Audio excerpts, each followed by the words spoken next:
अध्याय 5 भौतिक विज्ञान। भौतिकी प्राकृतिक विज्ञान की वो शाखा है जिसमें द्रव्य मैटर तथा ऊर्जा एनर्जी और उसकी परस्पर क्रियाओं का अध्ययन होता है। भौतिकी प्राकृतिक जगत का मूल विज्ञान है क्योंकि विज्ञान की अन्य शाखाओं का विकास भौतिकी के ज्ञान पर बहुत हद तक निर्भर करता है। मात्रक यूनिट किसी राशि के मापन के निर्देश मानक को मात्रक कहते हैं। मात्रक दो प्रकार के होते हैं, मूल मात्रक फंडामेंटल यूनिट एवं व्युत्पन्न मात्रक डेराइव्ड यूनिट। एसआई पद्धति में मूल मात्रक की संख्या 7 है जिसे नीचे की सारणी में दिया गया है। 1. लंबाई भौतिक राशि एसआई के मूल मात्रक मीटर संकेत मीटर एम मीटर। 2. द्रव्यमान एसआई के मूल मात्रक किलोग्राम संकेत केजी। 3. समय एसआई के मूल मात्रक सेकंड संकेत एस। 4. ताप एसआई के मूल मात्रक केल्विन संकेत के। 5. विद्युत धारा एसआई के मूल मात्रक एम्पियर संकेत ए। 6.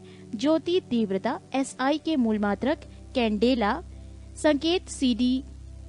7. पदार्थ का परिमाण एसआई के मूल मात्रक मोल संकेत एमओएल। एसआई के संपूरक मूल मात्रक एक समतल कोण रेडियन संकेत आरएडी। 2. घन कोण सॉलिड एंगल एसआई के मूल मात्रक स्टेरेडियन संकेत एसआर। एसआई के कुछ पुराने मात्रकों के नए नाम और संकेत।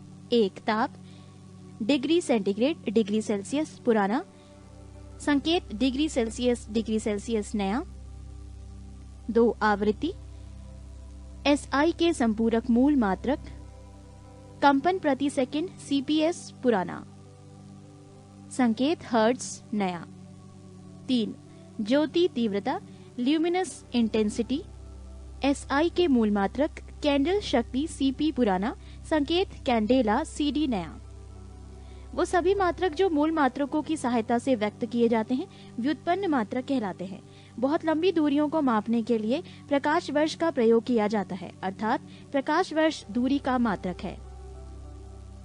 एक प्रकाश वर्ष बराबर 9.46 गुणा 10 की पावर 15 मीटर। दूरी मापने की सबसे बड़ी इकाई पारसेक है। एक पारसेक बराबर 3.26 प्रकाश वर्ष बराबर 3.08 गुणा 10 की पावर 16 मीटर। बल की सीजीएस पद्धति में मात्रक डाइन है एवं एसआई पद्धति में मात्रक न्यूटन है। 1 न्यूटन बराबर 10 की पावर 5 डाइन। कार्य की सीजीसी पद्धति में मात्रक अर्ग है एवं एसआई पद्धति में मात्रक जूल है। 1 जूल बराबर 10 की पावर 7 अर्ग। पृष्ठ 271। 10 की विभिन्न घातों के प्रतीक symbols of various powers of 10। भौतिकी में बहुत छोटी और बहुत बड़ी राशियों के मानों को 10 की घात के रूप में व्यक्त किया जाता है। 10 की कुछ घातों को विशेष नाम तथा संकेत दिए गए हैं जिसे नीचे दी गई सारणी में दिया गया है। 10 की घात 10 की घात 18 पूर्व प्रत्यय प्रीफिक्स एक्सा प्रतीक कैपिटल ई। 10 की घात 15 पूर्व प्रत्यय पेटा प्रतीक कैपिटल पी। 10 की पावर 12 पूर्व प्रत्यय टेरा प्रतीक कैपिटल टी। 10 की पावर 9 पूर्व प्रत्यय जाएगा सिंबल प्रतीक कैपिटल जी। 10 की पावर 6 मेगा प्रतीक कैपिटल एम। 10 की पावर 3 किलो प्रतीक स्मॉल के। 10 की पावर 2 हेक्टो प्रतीक स्मॉल एच। 10 की पावर 1 डेका प्रतीक स्मॉल डी ए। 10 की पावर -18 पूर्व प्रत्यय एटो प्रतीक स्मॉल ए। 10 की पावर -15 फेम्टो प्रतीक स्मॉल एफ। 10 की पावर -12 पीको प्रतीक कैपिटल पी। 10 की पावर -9 नैनो प्रतीक स्मॉल एन। 10 की पावर -6 माइक्रो स्मॉल यू। 10 की पावर -3 मिली प्रतीक स्मॉल एम। 10 की पावर -2 पूर्व प्रत्यय सेंटी प्रतीक स्मॉल सी। 10 की पावर -1 पूर्व प्रत्यय डेसी प्रतीक स्मॉल डी। 2 गति अदिश राशि स्केलर क्वांटिटी।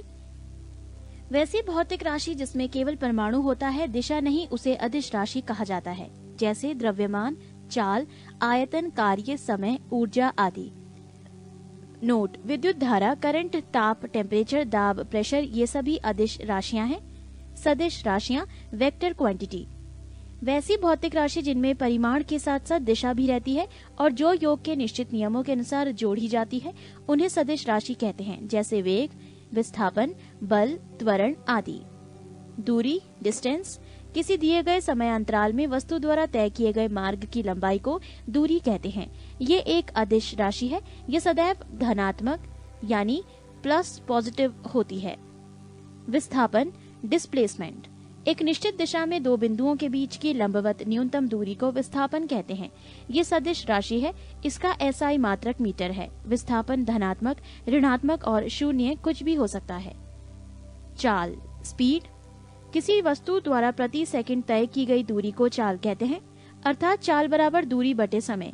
ये एक अदिश राशि है। इसका एसआई मात्रक मीटर प्रति सेकंड है। वेग, वेलोसिटी, किसी वस्तु के विस्थापन की दर को या एक निश्चित दिशा में प्रति सेकंड वस्तु द्वारा तय की गई दूरी को वेग कहते हैं। ये एक सदिश राशि है। इसका एसआई मात्रक मीटर प्रति सेकंड है। त्वरण, एक्सीलरेशन, किसी वस्तु के वेग में परिवर्तन की दर को त्वरण कहते हैं।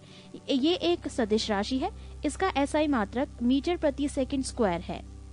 यदि समय के साथ वस्तु का वेग घटता है तो त्वरण ऋणात्मक होता है, जिसे मंदन, रिटार्डेशन कहते हैं।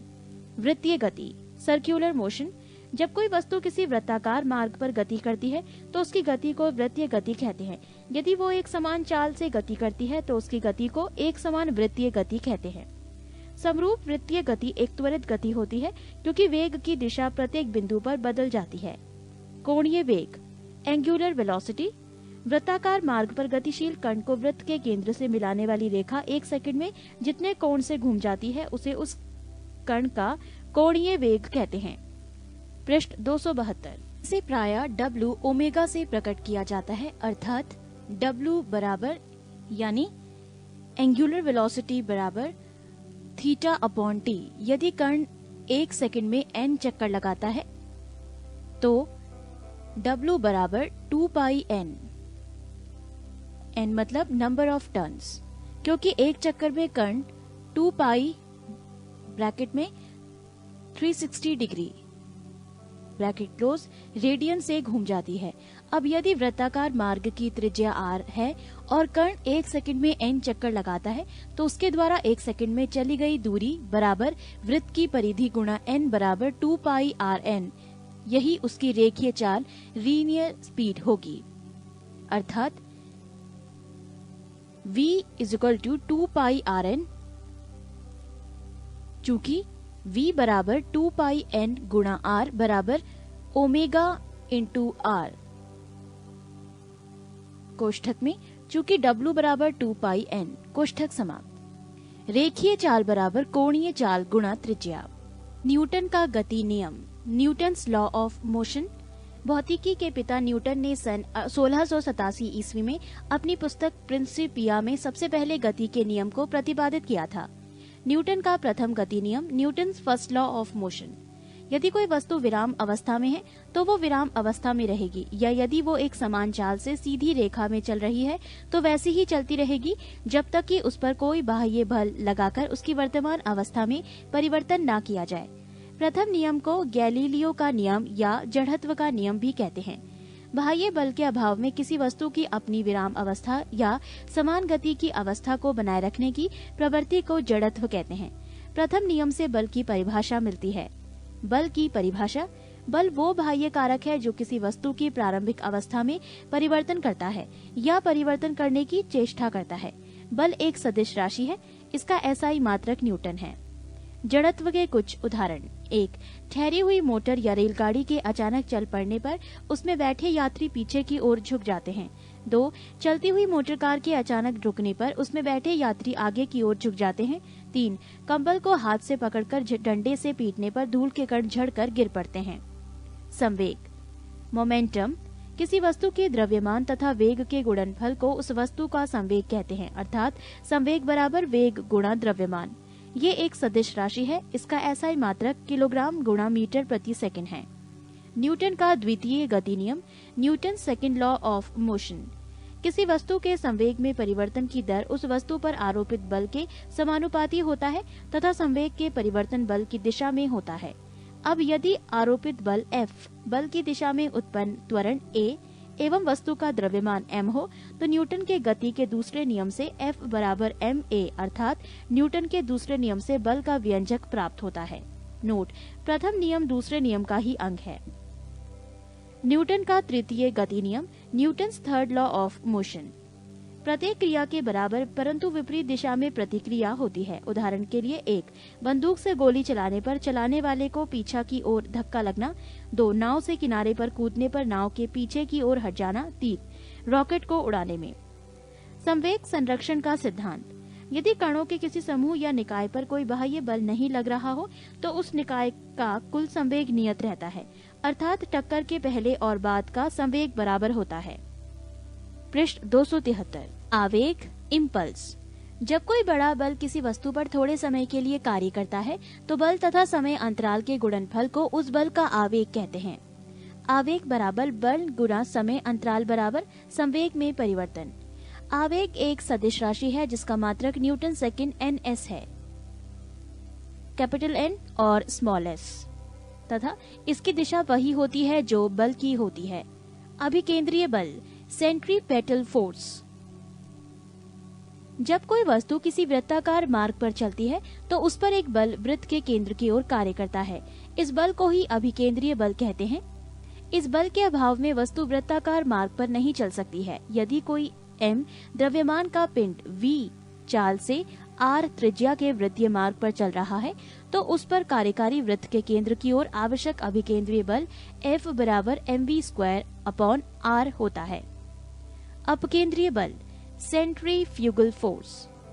अजड़त्वीय फ्रेम, नॉन इनर्शियल फ्रेम में न्यूटन के नियमों को लागू करने के लिए कुछ ऐसे बलों की कल्पना करनी होती है जिन्हें परिवेश में किसी पिंड से संबंधित नहीं किया जा सकता। ये बल छद्म बल या जड़त्वीय बल कहलाते हैं। अपकेंद्रीय बल एक ऐसा ही जड़त्वीय बल या छद्म बल है। इसकी दिशा अपकेंद्रीय बल के विपरीत दिशा में होती है। कपड़ा सुखाने की मशीन, दूध से मक्खन निकालने की मशीन आदि अपकेंद्रीय बल के सिद्धांत पर कार्य करती है। नोट: वृत्तीय पथ पर गतिमान वस्तु पर कार्य करने वाले अभिकेंद्रीय बल की प्रतिक्रिया होती है। जैसे मौत के कुएं में कुएं की दीवार मोटरसाइकिल पर अंदर की ओर क्रिया बल लगाती है, जबकि इसका प्रतिक्रिया बल मोटरसाइकिल द्वारा कुएं की दीवार पर बाहर की ओर कार्य करता है। कभी कभी बाहर की ओर कार्य करने वाले इस प्रतिक्रिया बल को भ्रमवश अपकेंद्रीय बल कह दिया जाता है, जो कि बिल्कुल गलत है। बल आघूर्ण, मोमेंट ऑफ फोर्स। बल द्वारा एक पिंड को एक अक्ष के परितः घुमाने की प्रवृत्ति को बल आघूर्ण कहते हैं। किसी अक्ष के परितः एक बल का बल आघूर्ण उस बल के परिमाण तथा अक्ष से बल की क्रिया रेखा के बीच की लंबवत दूरी के गुणनफल के बराबर होता है, अर्थात बल आघूर्ण यानी T बराबर बल गुणा आघूर्ण भुजा। ये एक सदिश राशि है। इसका मात्रक न्यूटन मीटर होता है। सरल मशीन, सिंपल मशीन्स। ये बल आघूर्ण के सिद्धांत पर कार्य करती है। सरल मशीन एक ऐसी युक्ति है जिसमें किसी सुविधाजनक बिंदु पर बल लगाकर किसी अन्य बिंदु पर रखे हुए भार को उठाया जाता है, जैसे उत्तोलक, घिरनी, आनत तल, स्क्रू जैक आदि। उत्तोलक, लीवर। उत्तोलक एक सीधी या टेढ़ी दृढ़ छड़ होती है जो किसी निश्चित बिंदु के चारों ओर स्वतंत्रता पूर्वक घूम सकती है। उत्तोलक में 3 बिंदु होते हैं। 1. आलंब, फलक्रम। जिस प्रतिनिश्चित बिंदु के चारों ओर उत्तोलक की छड़ स्वतंत्रता पूर्वक घूम सकती है उसे आलंब कहते हैं। 2. आयास, एफर्ट। उत्तोलक को उपयोग में लाने के लिए उस पर जो बल लगाया जाता है उसे आयास कहते हैं। 3. भार, लोड। उत्तोलक के द्वारा जो बोझ उठाया जाता है अथवा रुकावट हटाई जाती है उसे भार कहते हैं। उत्तोलक के प्रकार। उत्तोलक 3 प्रकार के होते हैं। 1. प्रथम श्रेणी का उत्तोलक। इस वर्ग के उत्तोलकों में आलंब F, आयास E तथा भार W के बीच में स्थित होता है। इस प्रकार के उत्तोलकों में यांत्रिक लाभ 1 से अधिक, 1 के बराबर तथा 1 से कम भी हो सकता है। इसके उदाहरण हैं कैंची, पिलाश, सिंडासी, कील उखाड़ने की मशीन, शीश झूला, साइकिल का ब्रेक, हैंडपंप आदि। पृष्ठ 274। 2. द्वितीय श्रेणी का उत्तोलक। इस वर्ग के उत्तोलक में आलंब F तथा आयास E के बीच भार W होता है। इस प्रकार के उत्तोलकों में यांत्रिक लाभ सदैव एक से अधिक होता है। इसके उदाहरण है सरौता, नींबू निचोड़ने की मशीन, एक पहिए की कूड़ा ढोने की गाड़ी आदि। 3. तृतीय श्रेणी का उत्तोलक। इस वर्ग के उत्तोलकों में आलम F भार W के बीच में आयास E होता है। इसका यांत्रिक लाभ सदैव एक से कम होता है। उदाहरण चिमटा, मनुष्य का हाथ। गुरुत्व केंद्र, सेंटर ऑफ ग्रेविटी। किसी वस्तु का गुरुत्व केंद्र वो बिंदु है जहां वस्तु का समस्त भार कार्य करता है, चाहे वस्तु जिस स्थिति में रखी जाए। वस्तु का भार गुरुत्व केंद्र से ठीक नीचे की ओर कार्य करता है, अतः गुरुत्व केंद्र पर वस्तु के भार के बराबर उपरिमुखी बल लगाकर हम वस्तु को संतुलित रख सकते हैं। संतुलन के प्रकार। संतुलन 3 प्रकार के होते हैं, स्थायी, अस्थायी और उदासीन। एक संतुलन, स्टेबल इक्विलिब्रियम। यदि किसी वस्तु को उसकी संतुलन स्थिति से थोड़ा विस्थापित किया जाए और बल हटाते ही पुनः वो पूर्व स्थिति में आ जाए तो ऐसी संतुलन को स्थायी संतुलन कहते हैं। 2. अस्थायी संतुलन, अनस्टेबल इक्विलिब्रियम। यदि किसी वस्तु को उसकी संतुलन अवस्था से थोड़ा सा विस्थापित करके छोड़ने पर वो पुनः संतुलन की अवस्था में न आए तो इसे अस्थायी संतुलन कहते हैं। 3. उदासीन संतुलन, न्यूट्रल इक्विलिब्रियम। यदि वस्तु को संतुलन की स्थिति से थोड़ा सा विस्थापित करने पर उसका गुरुत्व केंद्र G उसकी ऊंचाई पर बना रहता है तथा छोड़ देने पर वस्तु अपनी नई स्थिति में संतुलित हो जाती है तो उसका संतुलन उदासीन कहलाता है। स्थायी संतुलन की शर्तें। किसी वस्तु के स्थायी संतुलन के लिए 2 शर्तों का पूरा होना आवश्यक है। 1. वस्तु का गुरुत्व केंद्र अधिकाधिक नीचे होना चाहिए। 2. गुरुत्व केंद्र से होकर जाने वाली ऊर्ध्वाधर रेखा वस्तु के आधार से गुजरनी चाहिए। 3. कार्य, ऊर्जा एवं शक्ति। कार्य, वर्क। कार्य की माप लगाए गए बल तथा बल की दिशा में वस्तु के विस्थापन के गुणनफल के बराबर होता है। कार्य एक अदिश राशि है, इसका SI मात्रक जूल है, यानी कार्य बराबर बल गुणा विस्थापन। बल के ऊपर अपर वेक्टर तथा विस्थापन के ऊपर भी अपर वेक्टर का साइन लगा है, यानी यहाँ एक तीर लगे हुए हैं। नोट, यदि बल F तथा विस्थापन S के मध्य थीटा कोण बनता है तो W बराबर F गुणा S cos थीटा। ऊर्जा, एनर्जी। किसी वस्तु की कार्य करने की क्षमता को उस वस्तु की ऊर्जा कहते हैं। ऊर्जा एक अदिश राशि है, इसका SI मात्रक जूल है। कार्य द्वारा प्राप्त ऊर्जा यांत्रिक ऊर्जा कहलाती है, जो 2 प्रकार की होती है। 1. गतिज ऊर्जा, 2. स्थितिज ऊर्जा। गतिज ऊर्जा, काइनेटिक एनर्जी। किसी वस्तु में उसकी गति के कारण कार्य करने की जो क्षमता आ जाती है उसे उस वस्तु की गतिज ऊर्जा कहते हैं। यदि m द्रव्यमान की वस्तु v वेग से चल रही हो तो गतिज ऊर्जा ke होगी, यानी ke = ½ mv²। पृष्ठ 275। स्थितिज ऊर्जा, पोटेंशियल एनर्जी। जब किसी वस्तु में विशेष अवस्था, स्टेट या स्थिति के कारण कार्य करने की क्षमता आ जाती है तो उसे स्थितिज ऊर्जा कहते हैं। जैसे बांध बनाकर इकट्ठा किए गए पानी की ऊर्जा, घड़ी की चाबी में संचित ऊर्जा, तनी हुई स्प्रिंग या कमानी की ऊर्जा। गुरुत्व बल के विरुद्ध संचित स्थितिज ऊर्जा का व्यंजक है P.E पोटेंशियल एनर्जी बराबर mgh, जहाँ m बराबर द्रव्यमान, g बराबर गुरुत्व जनित त्वरण, h बराबर ऊंचाई है। ऊर्जा संरक्षण का नियम, law of conservation of energy. ऊर्जा न तो उत्पन्न की जा सकती है और न नष्ट की जा सकती है। ऊर्जा केवल एक रूप से दूसरे रूप में परिवर्तित की जा सकती है। जब भी ऊर्जा किसी रूप में लुप्त होती है तब ठीक उतनी ही ऊर्जा अन्य रूपों में प्रकट होती है, अतः विश्व की संपूर्ण ऊर्जा का परिमाण स्थिर रहता है। ये ऊर्जा संरक्षण का नियम कहलाता है। ऊर्जा रूपांतरित करने वाले कुछ उपकरण। 1. डायनेमो, ऊर्जा का रूपांतरण, यांत्रिक ऊर्जा को विद्युत ऊर्जा में। 2. मोमबत्ती, रासायनिक ऊर्जा को प्रकाश एवं ऊष्मा ऊर्जा में। 3. माइक्रोफोन, ध्वनि ऊर्जा को विद्युत ऊर्जा में। 4. लाउडस्पीकर, विद्युत ऊर्जा को ध्वनि ऊर्जा में। 5. सोलर सेल, सौर ऊर्जा को विद्युत ऊर्जा में। 6. ट्यूबलाइट, विद्युत ऊर्जा को प्रकाश ऊर्जा में। 7. विद्युत मोटर, विद्युत ऊर्जा को यांत्रिक ऊर्जा में। 8. विद्युत बल्ब, विद्युत ऊर्जा को प्रकाश एवं ऊष्मा ऊर्जा में। 9. विद्युत सेल, रासायनिक ऊर्जा को विद्युत ऊर्जा में। 10. सितार, यांत्रिक ऊर्जा को ध्वनि ऊर्जा में। संवेग एवं गतिज ऊर्जा में संबंध। ke = p²/2m, जहाँ p संवेग = mv। अर्थात संवेग के दुगना करने पर गतिज ऊर्जा 4 गुनी हो जाएगी।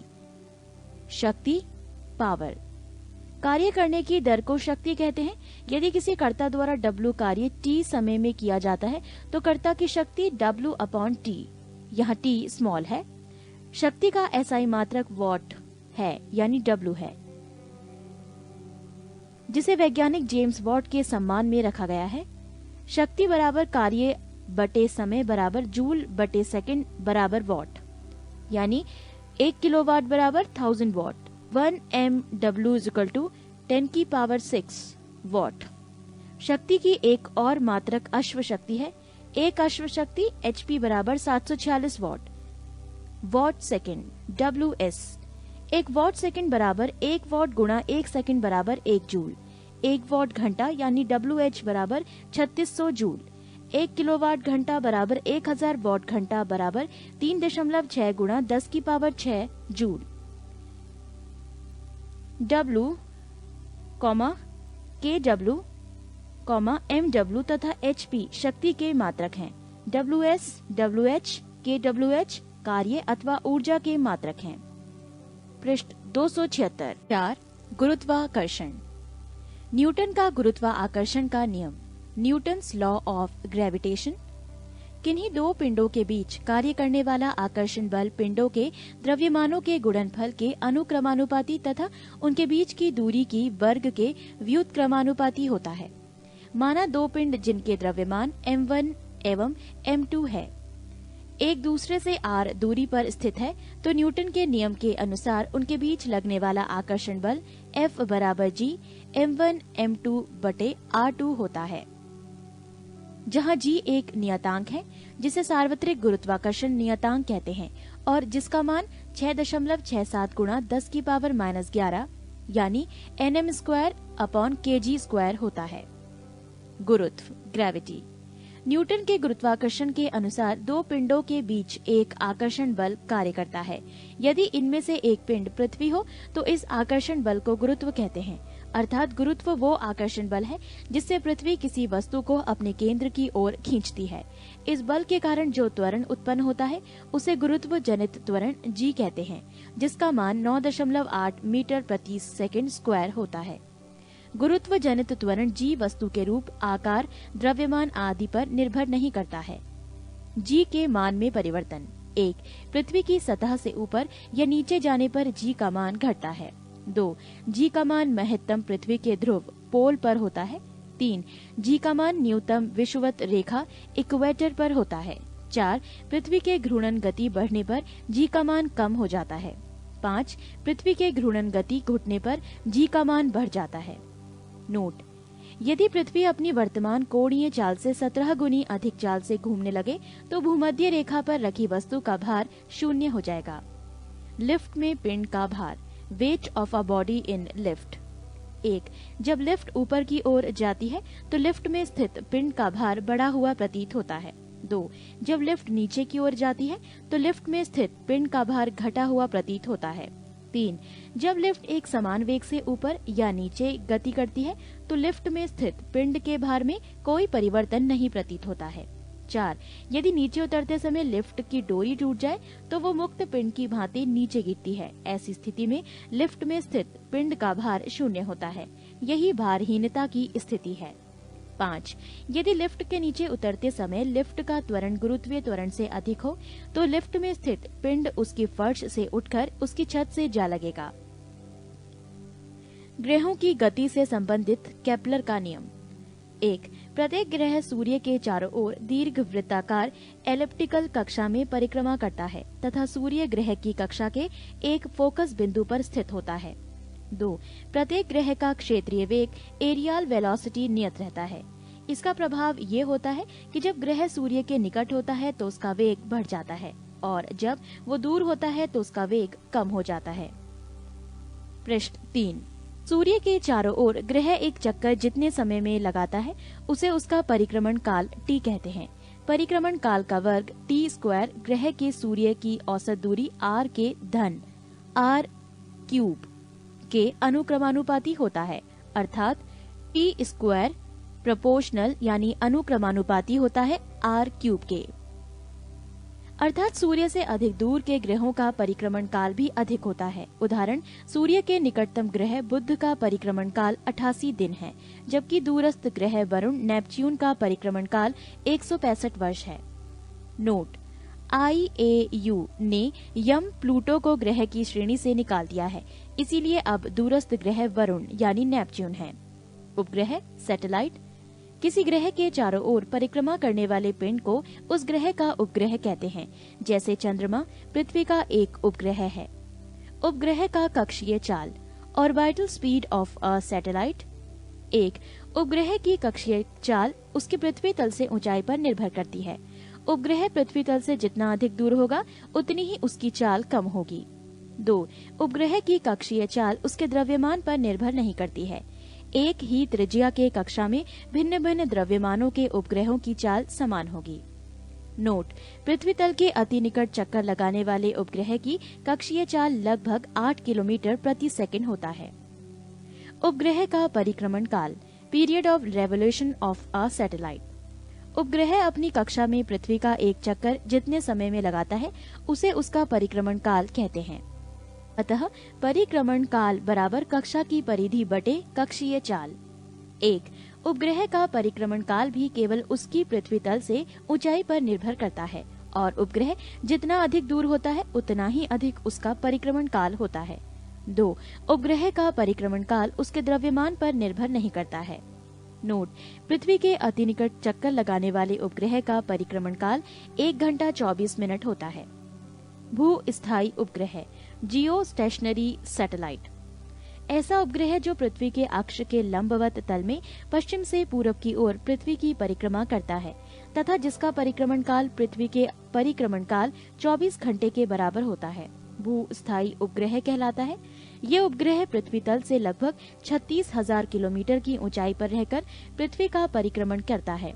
भू-तुल्यकालिक जियोसाइनोक्रोनस कक्षा में संचार उपग्रह स्थापित करने की संभावना सबसे पहले आर्थर सी क्लार्क ने व्यक्त की थी। पलायन वेग, एस्केप वेलोसिटी। पलायन वेग वो न्यूनतम वेग है जिसमें किसी पिंड को पृथ्वी की सतह से ऊपर की ओर फेंके जाने पर वो गुरुत्वीय क्षेत्र को पार कर जाता है, पृथ्वी पर वापस नहीं आता। पृथ्वी के लिए पलायन वेग का मान 11.2 किलोमीटर प्रति सेकंड है। अर्थात पृथ्वी तल से किसी वस्तु को 11.2 किलोमीटर प्रति सेकंड या इससे अधिक वेग से ऊपर किसी भी दिशा में फेंक दिया जाए तो वस्तु फिर पृथ्वी तल पर वापस नहीं आएगी। उपग्रह के लिए कक्षीय वेग VO बराबर √GRE तथा पृथ्वी तल से पलायन वेग VE बराबर √2GRE। अतः VE बराबर √2VO अर्थात पलायन वेग कक्षीय वेग का √2 गुना होता है। इसीलिए यदि किसी उपग्रह का कक्षीय वेग को √2 गुना अर्थात 41% बढ़ा दिया जाए तो वो उपग्रह अपनी कक्षा को छोड़कर पलायन कर जाएगा। पृष्ठ 4। 5. दाब। दाब, प्रेशर, किसी सतह के एकांक क्षेत्रफल पर लगने वाले बल को दाब कहते हैं। अर्थात दाब P बराबर F/A बराबर पृष्ठ के लंबवत बल बटे पृष्ठ का क्षेत्रफल। दाब का SI मात्रक N/m² होता है जिसे पास्कल PA भी कहते हैं। दाब एक अदिश राशि है। वायुमंडलीय दाब, एटमॉस्फेरिक प्रेशर। सामान्यतया वायुमंडलीय दाब वो दाब होता है जो पारे के 76 सेंटीमीटर लंबे कॉलम के द्वारा 0 डिग्री सेल्सियस पर 45 डिग्री अक्षांश पर समुद्र तल पर लगाया जाता है। ये 1 वर्ग सेंटीमीटर अनुप्रस्थ काट वाले पारे के 76 सेंटीमीटर लंबे कॉलम के भार के बराबर होता है। वायुमंडलीय दाब का SI मात्रक बार होता है। 1 बार बराबर 10⁵ N/m²। वायुमंडलीय दाब 10⁵ न्यूटन प्रति मीटर स्क्वायर अर्थात 1 बार के बराबर होता है। पृथ्वी की सतह से ऊपर जाने पर वायुमंडलीय दाब कम होता जाता है, जिसके कारण 1 पहाड़ों पर खाना बनाने में कठिनाई होती है, 2 वायुयान में बैठे यात्री के फाउंटेन पेन से स्याही रिस जाती है। वायुमंडलीय दाब को बैरोमीटर से मापा जाता है। इसकी सहायता से मौसम संबंधी पूर्व अनुमान भी लगाया जा सकता है। बैरोमीटर का पाठ्यांक जब एकाएक नीचे गिरता है तो आंधी आने की संभावना होती है। बैरोमीटर का पाठ्यांक जब धीरे धीरे नीचे गिरता है तो वर्षा होने की संभावना होती है। बैरोमीटर के पाठ्यांक जब धीरे धीरे ऊपर चढ़ता है तो दिन साफ रहने की संभावना होती है। द्रव में दाब, प्रेशर इन लिक्विड। द्रव के अणुओं के द्वारा बर्तन की दीवार अथवा तली के प्रति एकांक क्षेत्रफल पर लगने वाले बल को द्रव का दाब कहते हैं। द्रव के अंदर किसी वस्तु बिंदु पर द्रव के कारण दाब द्रव की सतह से उस बिंदु की गहराई h, द्रव के घनत्व d तथा गुरुत्वीय त्वरण g के गुणनफल के बराबर होता है, अर्थात P दाब बराबर h गुणा d गुणा g। द्रवों में दाब के नियम। 1. स्थिर द्रव में एक ही क्षैतिज तल में स्थित सभी बिंदुओं पर दाब समान होता है। 2. स्थिर द्रव के भीतर किसी बिंदु पर दाब प्रत्येक दिशा में बराबर होता है। 3. द्रव के भीतर किसी बिंदु पर दाब स्वतंत्र तल से बिंदु की गहराई के अनुक्रमानुपाती होता है। 4. किसी बिंदु पर द्रव का दाब द्रव के घनत्व पर निर्भर करता है। घनत्व अधिक होने पर दाब भी अधिक होता है। द्रव दाब संबंधी पास्कल का नियम। पास्कल के नियम का प्रथम कथन, यदि गुरुत्वीय प्रभाव को नगण्य माना जाए तो संतुलन की अवस्था में द्रव के भीतर प्रत्येक बिंदु पर दबाव समान होता है। पास्कल के नियम का द्वितीय कथन, किसी बर्तन में बंद द्रव के किसी भाग पर आरोपित बल द्रव द्वारा सभी दिशाओं में समान परिमाण में संचारित कर दिया जाता है। पास्कल के नियम पर आधारित कुछ यंत्र हैं: hydraulic lift, hydraulic press, hydraulic brake आदि। पृष्ठ 5। द्रव का दाब उस पात्र के आकार या आकृति पर निर्भर नहीं करता जिसमें द्रव रखा जाता है। गलनांक तथा क्वथनांक पर दाब का प्रभाव, effect of pressure on melting point and boiling point. गलनांक पर प्रभाव। 1. गर्म करने पर जिन पदार्थों का आयतन बढ़ता है, दाब बढ़ाने पर उनका गलनांक भी बढ़ जाता है, जैसे मोम, घी आदि। 2. गर्म करने पर जिन पदार्थों का आयतन घट जाता है, दाब बढ़ाने पर उनका गलनांक भी कम हो जाता है, जैसे बर्फ। क्वथनांक पर प्रभाव, सभी द्रवों का क्वथनांक दाब बढ़ाने पर बढ़ जाता है। 6. प्लवन, उत्प्लावक बल, बियोयांट फोर्स। द्रव का वो गुण जिसके कारण वो वस्तुओं पर ऊपर की ओर एक बल लगाता है उसे उत्क्षेप या उत्प्लावक बल कहते हैं। ये बल वस्तुओं द्वारा हटाए गए द्रव के गुरुत्व केंद्र पर कार्य करता है, जैसे उत्प्लावन केंद्र, सेंटर ऑफ ब्योयांसी कहते हैं। इसका अध्ययन सर्वप्रथम आर्किमिडीज ने किया था। आर्किमिडीज का सिद्धांत, जब कोई वस्तु किसी द्रव में पूरी अथवा आंशिक रूप से डुबोई जाती है तो उसके भार में कमी का आभास होता है। भार में ये आभासी कमी वस्तु द्वारा हटाए गए द्रव के भार के बराबर होती है। प्लवन का नियम। 1. संतुलित अवस्था में तैरने पर वस्तु अपने भार के बराबर द्रव विस्थापित करती है। 2. ठोस का गुरुत्व केंद्र तथा हटाए गए द्रव का गुरुत्व केंद्र दोनों एक ही ऊर्ध्वाधर रेखा में होने चाहिए। घनत्व, डेंसिटी, द्रव्यमान बटे आयतन, इसका SI मात्रक किलोग्राम मीटर की पावर -3 होता है। आपेक्षिक घनत्व, रिलेटिव डेंसिटी, वस्तु का घनत्व बटे 4 डिग्री सेल्सियस पर पानी का घनत्व। आपेक्षिक घनत्व एक अनुपात है, अतः इसका कोई मात्रक नहीं होता है। आपेक्षिक घनत्व को हाइड्रोमीटर से मापा जाता है। सामान्य जल की अपेक्षा समुद्री जल का घनत्व अधिक होता है, इसीलिए उसमें तैरना आसान होता है। जब बर्फ पानी में तैरती है तो उसके आयतन का 1/10 भाग पानी के ऊपर रहता है। किसी बर्तन में पानी भरा है और उस पर बर्फ तैर रही है। जब बर्फ पूरी तरह पिघल जाएगी तो पात्र में पानी का तल बढ़ता नहीं है, पहले के समान ही रहता है। दूध की शुद्धता दुग्ध मापी लैक्टोमीटर से मापी जाती है। मिथ केंद्र, मेटा सेंटर, तैरती हुई वस्तु द्वारा विस्थापित द्रव के गुरुत्व केंद्र को उत्प्लावन केंद्र कहते हैं। उत्प्लावन केंद्र से जाने वाली ऊर्ध्व रेखा जिस बिंदु पर वस्तु के गुरुत्व केंद्र से जाने वाली प्रारंभिक ऊर्ध्व रेखा को काटती है उसे मिथ केंद्र कहते हैं। तैरने वाली वस्तु के स्थायी संतुलन के लिए शर्तें: 1. मिथ केंद्र गुरुत्व केंद्र के ऊपर होना चाहिए।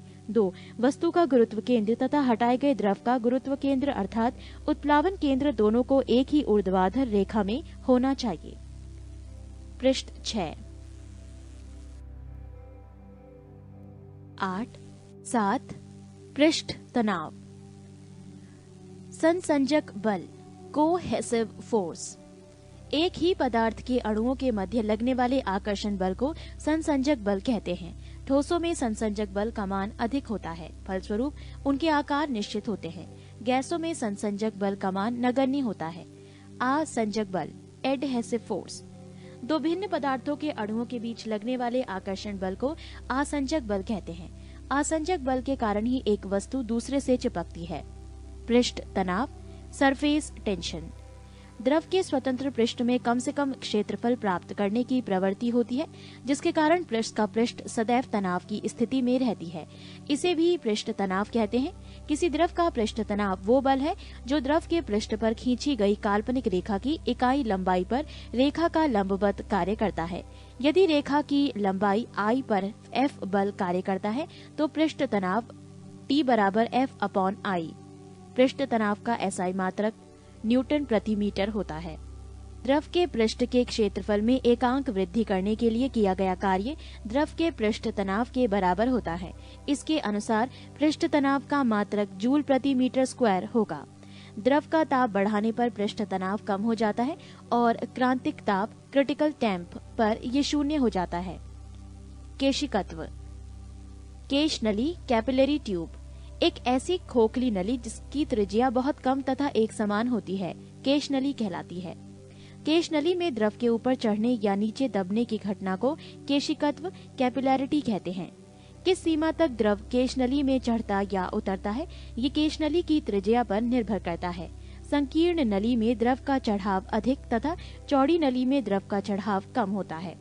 सामान्यतः जो द्रव कांच को भिगोता है वो केश नली में ऊपर चढ़ जाता है और जो द्रव कांच को नहीं भिगोता है वो नीचे दब जाता है। जैसे जब केश नली को पानी में डुबोया जाता है तो पानी ऊपर चढ़ जाता है और पानी की सतह केश नली के अंदर धंसा हुआ रहता है। इसके विपरीत जब केश नली को पारे में डुबाया जाता है तो पारा केश नली में बर्तन में रखे पारे की सतह से नीचे ही रहता है और केश नली में पारा की सतह उभरा हुआ रहता है। केशिकत्व का उदाहरण, 1. ब्लॉटिंग पेपर, स्याही को शीघ्र सोख लेता है क्योंकि इसमें बने छोटे छोटे छिद्र केश नली की तरह कार्य करती है। 2. लालटेन या लैंप की बत्ती में केशिकत्व के कारण ही तेल ऊपर चढ़ता है। 3. पेड़ पौधों की शाखाओं, तनों एवं पत्तियों तक जल और आवश्यक लवण केशिकत्व की क्रिया के द्वारा ही पहुँचते हैं। 4. कृत्रिम उपग्रह के अंदर भारहीनता की अवस्था, यदि किसी केश नली को जल में खड़ा किया जाए तो नली में चढ़ने वाले जल स्तंभ का प्रभावी भार शून्य होने के कारण जल नली के दूसरे सिरे तक पहुंच जाएगा, चाहे केश नली कितनी भी लंबी क्यों ना हो। 5. वर्षा के बाद किसान अपने खेतों की जुताई कर देते हैं ताकि मिट्टी में बनी केश नलियां टूट जाएं और पानी ऊपर ना आ सके व मिट्टी में नमी बनी रहे। पतली सुई पृष्ठ तनाव के कारण ही पानी पर तैराई जा सकती है। साबुन, डिटर्जेंट आदि जल का पृष्ठ तनाव कम कर देते हैं, अतः वो मैल में गहराई तक चले जाते हैं जिससे कपड़ा ज्यादा साफ होता है। साबुन के घोल के बुलबुले बड़े इसलिए बनते हैं कि जल में साबुन घोलने पर उसका पृष्ठ तनाव कम हो जाता है। पृष्ठ 7, पानी पर मच्छरों के लार्वा तैरते रहते हैं, परंतु पानी में मिट्टी का तेल छिड़क देने पर उसका पृष्ठ तनाव कम हो जाता है जिससे लार्वा पानी में डूबकर मर जाते हैं। गरम सूप स्वादिष्ट लगता है क्योंकि गरम द्रव का पृष्ठ तनाव कम होता है, अतः वो जीभ के ऊपर सभी भागों में अच्छी तरह फैल जाता है।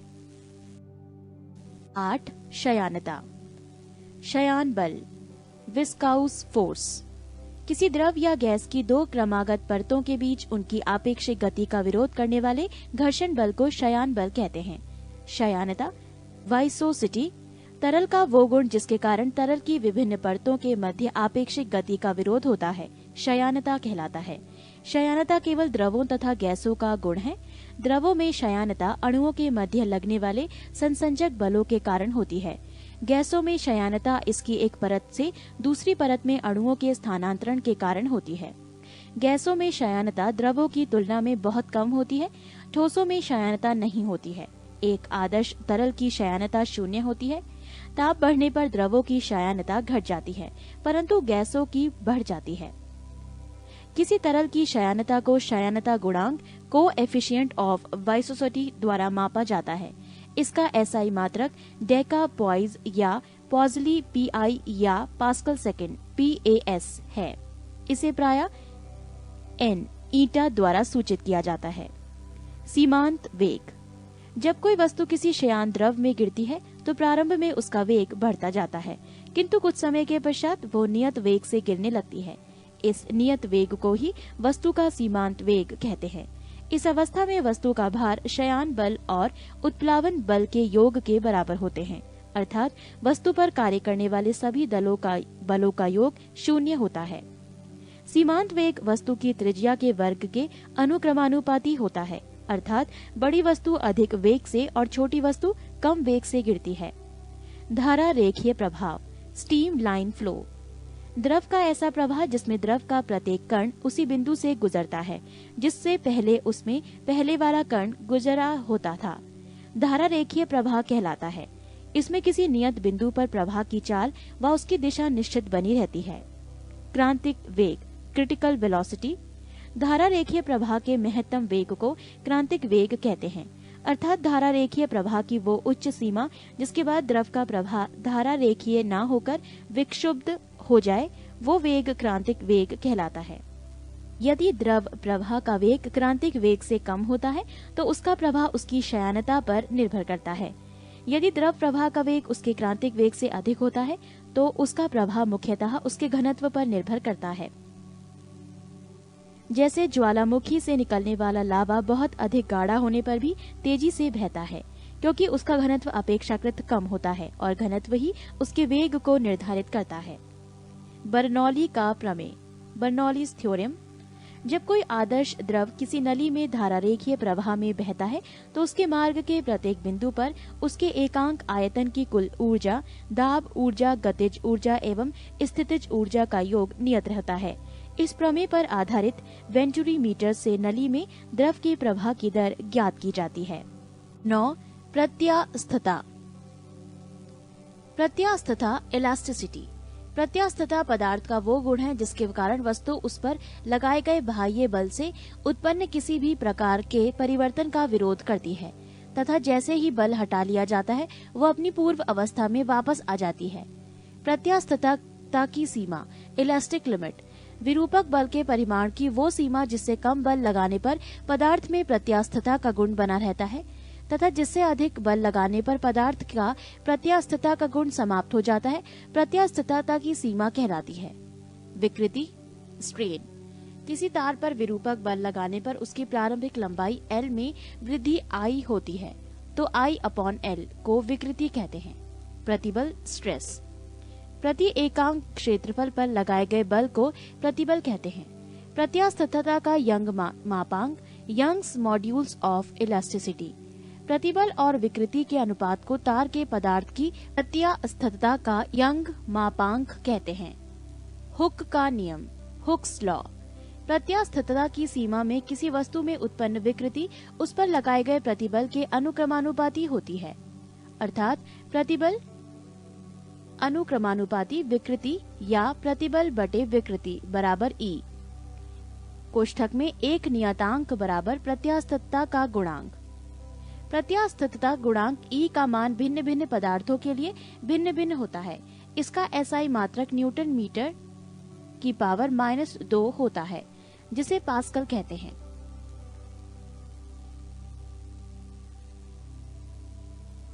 यंग का प्रत्यास्थता गुणांक Y बराबर अनुदैर्ध्य प्रतिबल बटे अनुदैर्ध्य विकृति।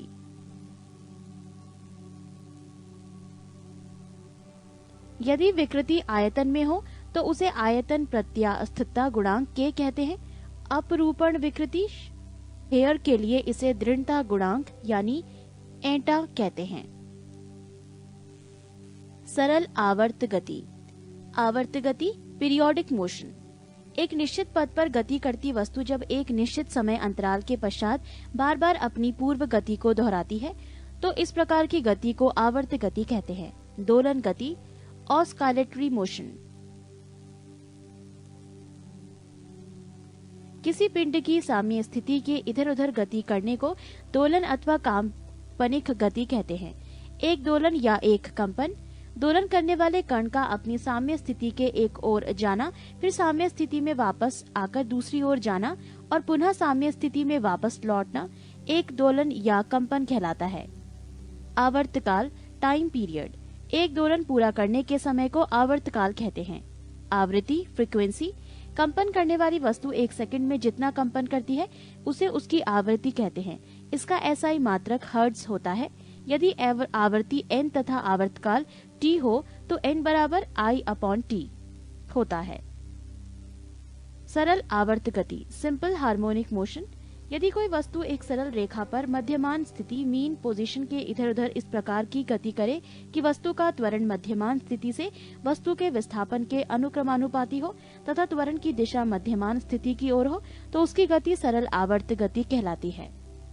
पृष्ठ 283। सरल आवर्त गति की विशेषताएं।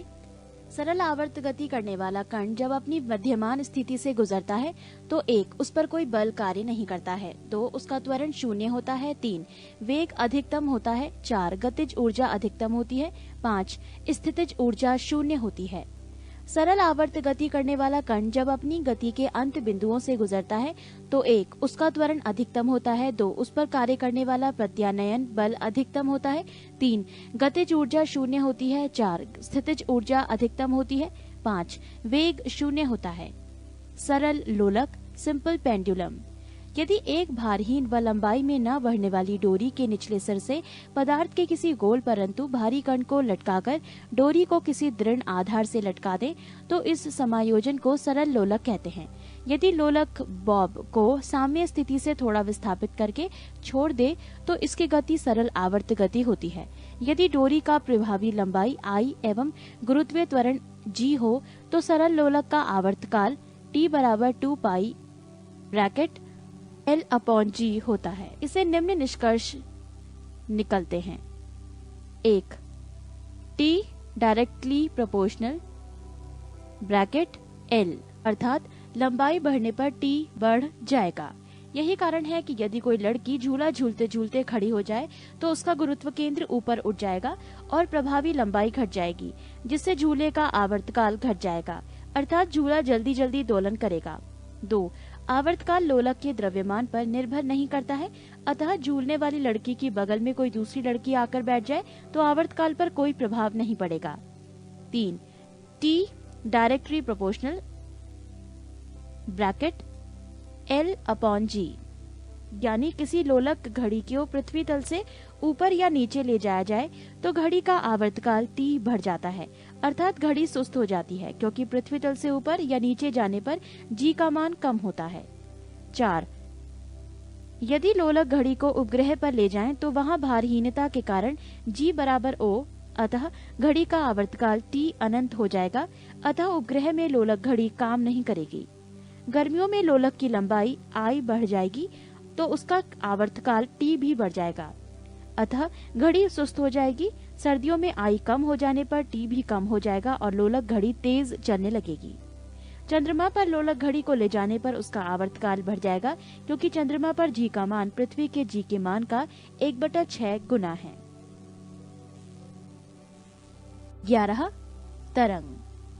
तरंगों को मुख्यतः 2 भागों में बांटा जा सकता है। 1 यांत्रिक तरंग मैकेनिकल वेव, 2 अयांत्रिक तरंग नॉन मैकेनिकल वेव। यांत्रिक तरंग वो तरंगे जो किसी पदार्थिक माध्यम ठोस द्रव अथवा गैस में संचारित होती है, यांत्रिक तरंगे कहलाती है। यांत्रिक तरंगों को मुख्यतः 2 भागों में बांटा गया है। 1 अनुदैर्ध्य तरंग लॉन्गिट्यूडिनल वेव्स, 2 अनुप्रस्थ तरंग ट्रांसवर्स वेव्स। पृष्ठ 284। अनुदैर्ध्य तरंग जब तरंग गति की दिशा माध्यम के कणों के कंपन करने की दिशा के अनुदिश या समांतर होती है तो ऐसी तरंग के अनुदैर्ध्य तरंग कहते हैं। ध्वनि अनुदैर्ध्य तरंग का उदाहरण है। अनुप्रस्थ तरंग जब तरंग गति की दिशा माध्यम के कणों के कंपन करने की दिशा के लंबवत होती है तो इस प्रकार की तरंगों को अनुप्रस्थ तरंग कहते हैं। अयांत्रिक तरंग या विद्युत चुंबकीय तरंग इलेक्ट्रोमैग्नेटिक वेव्स वैसी तरंगे जिसके संचरण के लिए किसी माध्यम की आवश्यकता नहीं होती है, अर्थात तरंगे निर्वात में भी संचारित हो सकती हैं, उन्हें विद्युत चुंबकीय या अयांत्रिक तरंग कहते हैं। सभी विद्युत चुंबकीय तरंग एक ही चाल से चलती है जो प्रकाश की चाल के बराबर होती है। सभी विद्युत चुंबकीय तरंग फोटोन की बनी होती हैं। विद्युत चुंबकीय तरंगों का तरंगदैर्ध्य परिसर 10⁻⁻14 मीटर से लेकर 10⁻4 मीटर तक होता है। विद्युत चुंबकीय तरंगों के गुण। 1 ये उदासीन होती हैं। 2, ये अनुप्रस्थ होती हैं। 3, ये प्रकाश के वेग से गमन करती है। 4, इसके पास ऊर्जा एवं संवेग होती है। 5, इसकी अवधारणा मैक्सवेल के द्वारा प्रतिपादित किया गया। प्रमुख विद्युत चुंबकीय तरंगे। 1, गामा किरणें, विद्युत चुंबकीय तरंगे। खोजकर्ता बैकुरल, तरंग दैर्ध्य परिसर 10⁻⁻14 मीटर से 10⁻⁻10 मीटर। आवृत्ति परिसर हर्ट्ज 10⁻20 से 10⁻18 तक। उपयोग, इसके वेधन क्षमता अत्यधिक होती है। इसका उपयोग नाभिकीय अभिक्रिया तथा कृत्रिम रेडियोधर्मिता में की जाती है। 2, विद्युत चुंबकीय तरंगे, एक्स किरणें। खोजकर्ता रॉन्जन, तरंग दैर्ध्य 10⁻⁻10 मीटर से 10⁻⁻8 मीटर तक। आवृत्ति परिसर 10⁻18 से 10⁻16 तक। उपयोग, चिकित्सा एवं औद्योगिक क्षेत्र में इसका उपयोग किया जाता है। 3, पराबैंगनी किरणें। खोजकर्ता रिटर, तरंग दैर्ध्य परिसर 10⁻⁻8 मीटर से 10⁻⁻7 मीटर तक। आवृत्ति परिसर 10⁻14 तक। उपयोग, सिकाई करने, प्रकाश वैद्युत प्रभाव को उत्पन्न करने, बैक्टीरिया को नष्ट करने में किया जाता है। 4, दृश्य विकिरण। खोजकर्ता न्यूटन, तरंग दैर्ध्य परिसर 3.9 × 10⁻⁷ मीटर से 7.8 × 10⁻⁷ मीटर तक। आवृत्ति 10⁻14 से 10⁻12 तक। उपयोग, इससे हम वस्तुएं दिखलाई पड़ती है। 5, अवरक्त विकिरण। खोजकर्ता हर्शेल, तरंग दैर्ध्य परिसर 7.8 × 10⁻⁷ से 10⁻³ मीटर तक। आवृत्ति परिसर हर्ट्ज 10⁻12 से 10⁻10 हर्ट्ज तक। उपयोग, ये किरणें ऊष्मीय विकिरण है। ये जिस वस्तु पर पड़ती हैं उसका ताप बढ़ जाता है। इसका उपयोग कोहरे में फोटोग्राफी करने एवं रोगियों की सेकाई करने में किया जाता है। 6, लघु रेडियो तरंगे या हर्ट्जियन तरंगे। खोजकर्ता हेनरिक हर्ट्ज, तरंग दैर्ध्य परिसर 10⁻³ मीटर से 1 मीटर तक। आवृत्ति परिसर 10⁻10 से 10⁻8 तक। उपयोग, रेडियो, टेलीविजन एवं टेलीफोन में इसका उपयोग होता है। 7, विद्युत चुंबकीय तरंगे, दीर्घ रेडियो तरंगे। खोजकर्ता मार्कोनी, तरंग दैर्ध्य परिसर 1 मीटर से 10⁻4 मीटर तक। आवृत्ति परिसर हर्ट्ज में 10⁻6 से 10⁻4 हर्ट्ज तक। उपयोग, रेडियो एवं टेलीविजन में उपयोग होता है। नोट, 10⁻³ मीटर से 10⁻² मीटर की तरंगे सूक्ष्म तरंगे कहलाती हैं। पृष्ठ तरंग गति, वेव मोशन। किसी कारक द्वारा उत्पन्न विक्षोभ के आगे बढ़ने की प्रक्रिया को तरंग गति कहते हैं। कंपन की कला, फेज ऑफ वाइब्रेशन। आवर्त गति में कंपन करते हुए किसी कण की किसी क्षण पर स्थिति तथा गति की दिशा को जिस राशि द्वारा निरूपित किया जाता है उसे उसी क्षण पर के कंपन की कला कहते हैं। निम्न तरंगे विद्युत चुंबकीय नहीं है। 1, कैथोड किरणें। 2, कैनाल किरणें। 3, अल्फा किरणें। 4, बीटा किरणें। 5, ध्वनि तरंगे। 6, पराश्रव्य तरंगे। आयाम, एम्पलीट्यूड। दोलन करने वाली वस्तु अपनी साम्य स्थिति को किसी भी ओर जितनी अधिक से अधिक दूरी तक जाती है उस दूरी को दोलन का आयाम कहते हैं। तरंग दैर्ध्य, वेव लेंथ। तरंग गति में समान कला में कंपन करने वाली द्विक्रमागत कणों के बीच की दूरी को तरंग दैर्ध्य कहते हैं। इसे ग्रीक अक्षर लैम्डा से व्यक्त किया जाता है। अनुप्रस्थ तरंगों में दो पास की श्रृंगों अथवा गर्तों के बीच की दूरी तथा अनुदैर्ध्य तरंगों में क्रमागत दो संपीड़नों तथा विरलनों के बीच की दूरी तरंग दैर्ध्य कहलाती है। सभी प्रकार की तरंगों में तरंग की चाल, तरंग दैर्ध्य एवं आवृत्ति के बीच निम्न संबंध होता है। तरंग चाल बराबर आवृत्ति गुणा तरंग दैर्ध्य या v बराबर n लैम्डा। 12, ध्वनि तरंग। ध्वनि तरंग अनुदैर्ध्य यांत्रिक तरंगे होती हैं, जिन यांत्रिक तरंगों की आवृत्ति 20 हर्ट्ज से 20,000 हर्ट्ज के बीच होती है। उनकी अनुभूति हमें अपने कानों के द्वारा होती है और इन्हें हम ध्वनि के नाम से पुकारते हैं। ध्वनि तरंगों का आवृत्ति परिसर। 1, अपश्रव्य तरंगे, इन्फ्रासोनिक वेव्स। 20 हर्ट्ज से नीचे की आवृत्ति वाली ध्वनि तरंगों को अपश्रव्य तरंगे कहते हैं। इसे हमारा कान सुन नहीं सकता है। इस प्रकार की तरंगों को बहुत बड़े आकार के स्रोतों से उत्पन्न किया जा सकता है। 2. श्रव्य तरंगे ऑडिएबल वेव्स। 20 हर्ट्ज से 20,000 हर्ट्ज के बीच की आवृत्ति वाली तरंगों को श्रव्य तरंग कहते हैं। इन तरंगों को हमारा कान सुन सकता है। 3. पराश्रव्य तरंगे अल्ट्रासोनिक वेव। 20,000 हर्ट्ज से ऊपर की तरंगों को पराश्रव्य तरंगे कहा जाता है। मनुष्य के कान इसे नहीं सुन सकता है, परंतु कुछ जानवर जैसे कुत्ता, बिल्ली, चमगादड़ आदि इसे सुन सकते हैं। इन तरंगों को गाल्टन की सीटी के द्वारा तथा दाब वैद्युत प्रभाव की विधि द्वारा क्वार्ट्ज के क्रिस्टल के कंपनों से उत्पन्न करते हैं। इन तरंगों की आवृत्ति बहुत ऊंची होने के कारण इसमें बहुत अधिक ऊर्जा होती है। साथ ही इनका तरंग दैर्ध्य छोटी होने के कारण इन्हें एक पतले किरण पुंज के रूप में बहुत दूर तक भेजा जा सकता है। पराश्रव्य तरंगों के उपयोग। 1. संकेत भेजने में। 2. समुद्र की गहराई का पता लगाने में। 3. कीमतों, कपड़ों, वायुयान तथा घड़ियों के पुर्जों को साफ करने में। 4. कल कारखानों की चिमनियों से कालिख हटाने में। 5. दूध के अंदर के हानिकारक जीवाणुओं को नष्ट करने में। 6. गठिया रोग के उपचार एवं मस्तिष्क के ट्यूमर का पता लगाने में। ध्वनि की चाल स्पीड ऑफ साउंड। विभिन्न माध्यमों में ध्वनि की चाल भिन्न भिन्न होती है। किसी माध्यम में ध्वनि की चाल मुख्यतः माध्यम की प्रत्यास्थता तथा घनत्व पर निर्भर करती है। ध्वनि की चाल सबसे अधिक ठोस में, उसके बाद द्रव में और उसके बाद गैस में होती है। वायु में ध्वनि की चाल 332 मीटर प्रति सेकंड, जल में ध्वनि की चाल 1483 मीटर प्रति सेकंड और लोहे में ध्वनि की चाल 5130 मीटर प्रति सेकंड होती है। पृष्ठ 286। जब ध्वनि एक माध्यम से दूसरे माध्यम में जाती है तो ध्वनि की चाल एवं तरंग दैर्ध्य बदल जाती है, जबकि आवृत्ति नहीं बदलती है। किसी माध्यम में ध्वनि की चाल आवृत्ति पर निर्भर नहीं करती है। ध्वनि की चाल पर दाब का प्रभाव। ध्वनि की चाल पर दाब का कोई प्रभाव नहीं पड़ता है, अर्थात दाब घटाने या बढ़ाने पर ध्वनि की चाल अपरिवर्तित रहती है। विभिन्न माध्यमों में ध्वनि की चाल। माध्यम वायु, ध्वनि की चाल मीटर प्रति second at degree Celsius 332, hydrogen की 1269, कार्बन डाइऑक्साइड की 260, भाप 100 डिग्री सेल्सियस 405, अल्कोहल की 1213, जल की 1483, समुद्र जल की 1533, पारा की 1450, कांच की 5640, एल्यूमिनियम 6420 और लोहा 5130 मीटर प्रति सेकंड एट डिग्री सेल्सियस। ध्वनि की चाल पर ताप का प्रभाव। माध्यम का ताप बढ़ाने पर उसमें ध्वनि की चाल बढ़ जाती है। वायु में प्रति 1 डिग्री सेल्सियस ताप बढ़ाने पर ध्वनि की चाल 0.61 मीटर प्रति सेकंड बढ़ जाती है। ध्वनि की चाल पर आर्द्रता का प्रभाव। नमी युक्ति वायु का घनत्व शुष्क वायु के घनत्व से कम होता है, अतः शुष्क वायु की अपेक्षा नमी युक्त वायु में ध्वनि की चाल अधिक होती है।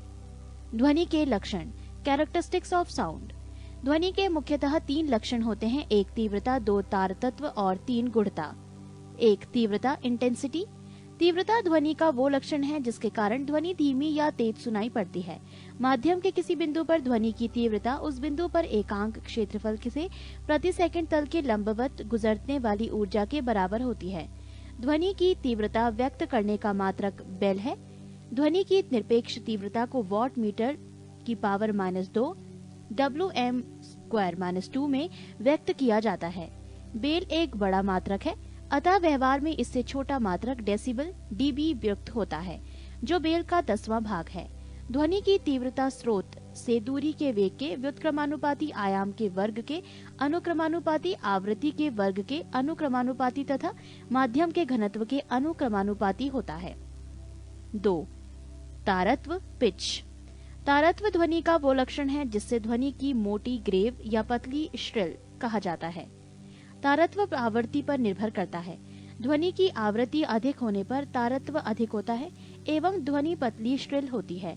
वो आवृत्ति कम होने पर तारत्व कम होता है एवं ध्वनि मोटी ग्रेव होती है। 3 गुणता क्वालिटी। ध्वनि का वो लक्षण जिसके कारण हमें समान प्रबलता तथा समान तारत्व की ध्वनियों में अंतर प्रतीत होता है, गुणता कहलाता है। ध्वनि की गुणता स्वरों की संख्या, क्रम तथा आपेक्षिक तीव्रता पर निर्भर करती है। प्रतिध्वनि इको, जब ध्वनि तरंगे दूर स्थित किसी दृढ़ टावर या पहाड़ से टकराकर परावर्तित होती है तो इसे परावर्तित ध्वनि को प्रतिध्वनि कहते हैं। प्रतिध्वनि सुनने के लिए श्रोता एवं परावर्तक सतह के बीच न्यूनतम 17 मीटर यानी 16.6 मीटर दूरी होनी चाहिए। कान पर ध्वनि का प्रभाव 1/10 सेकंड तक रहता है। ध्वनि के अपवर्तन के कारण ध्वनि दिन की अपेक्षा रात में अधिक दूरी तक सुनाई पड़ती है। अनुनाद रेसोनेंस, जब किसी वस्तु के कंपनों की स्वाभाविक आवृत्ति किसी चालक बल के कंपनों की आवृत्ति के बराबर होती है तो वह वस्तु बहुत अधिक आयाम के कंपन करने लगती है। इस घटना को अनुनाद कहते हैं। पृष्ठ 287। ध्वनि का व्यतिकरण इंटरफेरेंस ऑफ साउंड, जब समान आवृत्ति या आयाम को दी जाने वाली ध्वनि तरंगे एक साथ किसी बिंदु पर पहुंचती हैं, तो उस बिंदु पर ध्वनि ऊर्जा का पुनः वितरण हो जाता है। इस घटना को ध्वनि का व्यतिकरण कहते हैं। यदि दोनों तरंगे उस बिंदु पर एक ही कुला फेज में पहुंचती है तो वहां ध्वनि की तीव्रता अधिकतम होती है। इसे संपोषी कंस्ट्रक्टिव व्यतिकरण कहते हैं। यदि दोनों तरंगे विपरीत कला में पहुंचती हैं तो वहां पर तीव्रता न्यूनतम होती है। इसे विनाशी डिस्ट्रक्टिव व्यतिकरण कहते हैं। ध्वनि का विवर्तन डिफ्रैक्शन ऑफ साउंड, ध्वनि का तरंग दैर्ध्य 1 मीटर की कोटि का होता है। अतः जब इसी कोटि का कोई अवरोध ध्वनि का मार्ग में आता है तो ध्वनि अवरोध के किनारे से मुड़कर आगे बढ़ जाती है। इस घटना को ध्वनि का विवर्तन कहते हैं। डॉपलर प्रभाव डॉपलर्स इफेक्ट, जब किसी ध्वनि स्रोत एवं श्रोता के बीच आपेक्षिक गति होती है तो श्रोता को ध्वनि की आवृत्ति उसकी वास्तविक आवृत्ति से अलग सुनाई पड़ती है। इसे ही डॉपलर प्रभाव कहते हैं। मैक संख्या, किसी माध्यम में किसी पिंड की चाल तथा उसी माध्यम में ताप एवं दाब की उन्हीं परिस्थितियों में ध्वनि की चाल के अनुपात को उस वस्तु की उस माध्यम में मैक संख्या कहते हैं। यदि मैक संख्या 1 से अधिक है तो पिंड की चाल पराध्वनिक सुपरसोनिक कहलाती है। यदि मैक संख्या 5 से अधिक है तो ध्वनि की चाल अति पराध्वनिक हाइपरसोनिक कहलाती है। प्रघाती तरंग शॉक वेव्स, जब पिंड की चाल पराध्वनिक हो जाती है तो वो अपने पीछे माध्यम में शंक्वाकार विक्षोभ छोड़ती है। इस विक्षोभ के संचरण को ही प्रघाती तरंग कहते हैं। 13 ऊष्मा, ऊष्मा हीट, ये वो ऊर्जा है जो एक वस्तु से दूसरी वस्तु में केवल तापांतर टेम्परेचर डिफरेंस के कारण स्थानांतरित होती है। किसी वस्तु में निहित ऊष्मा उस वस्तु के द्रव्यमान पर निर्भर करती है। यदि कार्य W ऊष्मा Q में बदलता है तो W/Q बराबर J या W/JQ, यहाँ J एक नियतांक है जिसे ऊष्मा का यांत्रिक तुल्यांक मैकेनिकल इक्विवेलेंट ऑफ हीट कहते हैं। J का मान 4.18 जूल प्रति कैलोरी होता है। इसका तात्पर्य ये हुआ कि यदि 4.186 जूल का यांत्रिक कार्य किया जाए तो उत्पन्न ऊष्मा की मात्रा 1 कैलोरी होगी। ऊष्मा के मात्रक यूनिट्स ऑफ हीट, ऊष्मा का SI मात्रक जूल है। इसके लिए निम्न मात्रक का प्रयोग भी किया जाता है। 1 कैलोरी, 1 ग्राम जल का ताप 1 डिग्री सेल्सियस बढ़ाने के लिए आवश्यक ऊष्मा की मात्रा को कैलोरी कहते हैं। 2 अंतर्राष्ट्रीय कैलोरी इंटरनेशनल कैलोरी, 1 ग्राम शुद्ध जल का ताप 14.5 डिग्री सेल्सियस से 15.5 डिग्री सेल्सियस तक बढ़ाने के लिए आवश्यक ऊष्मा की मात्रा को 1 कैलोरी कहा जाता है। 3 British thermal unit BTHU, 1 pound जल का ताप 1 डिग्री फ़ारेनहाइट बढ़ाने के लिए आवश्यक ऊष्मा की मात्रा को 1 BTHU कहते हैं, यानी 1 ब्रिटिश थर्मल यूनिट कहते हैं। विभिन्न मात्रकों में संबंध, 1 BTH यूनिट बराबर 252 कैलोरी, 1 किलो कैलोरी बराबर 4186 जूल बराबर 1000 कैलोरी, 1 कैलोरी बराबर 4.186 जूल। पृष्ठ 288। ताप टेम्परेचर, ताप वो भौतिक कारक है जो एक वस्तु से दूसरी वस्तु में ऊष्मीय ऊर्जा के प्रवाह की दिशा निश्चित करता है, अर्थात जिस कारण से ऊर्जा स्थानांतरण होती है उसे ताप कहते हैं। ताप मापन मेजरमेंट ऑफ टेम्परेचर, तापमापी थर्मोमीटर, ताप मापने के लिए जो उपकरण प्रयोग में लाया जाता है उसे तापमापी कहते हैं। ताप मापने के लिए पैमाने, स्केल्स ऑफ टेम्परेचर मेजरमेंट। निम्न प्रकार के ताप पैमाने प्रचलित हैं। 1. सेल्सियस पैमाना। इस पैमाने का आविष्कार स्वीडन के वैज्ञानिक सेल्सियस ने किया था। इस पैमाने में हिमांक को 0 डिग्री सेल्सियस व भाप बिंदु को 100 डिग्री सेल्सियस अंकित किया जाता है तथा इनके बीच की दूरी को 100 बराबर भागों में बांट देते हैं। प्रत्येक भाग को 1 डिग्री सेल्सियस कहते हैं। 2. फ़ारेनहाइट पैमाना।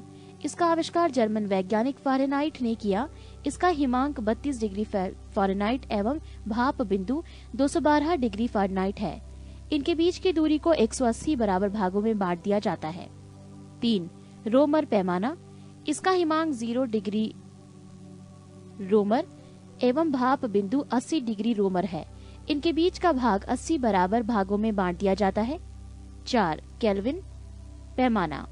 इसमें हिमांक को 273 केल्विन एवं भाप बिंदु को 373 केल्विन है। इन दोनों बिंदुओं के बीच की दूरी को समान 100 भागों में विभाजित कर दिया जाता है। चारों पैमानों में संबंध C-0/100 बराबर F-32/180 बराबर R-0/80 बराबर K-273/100। परम शून्य एब्सोल्यूट जीरो। सिद्धांत रूप से अधिकतम ताप की कोई सीमा नहीं है, परंतु निम्नतम ताप की सीमा है। किसी भी वस्तु का ताप -273.15 डिग्री सेल्सियस से कम नहीं हो सकता है। इसे परम शून्य ताप कहते हैं।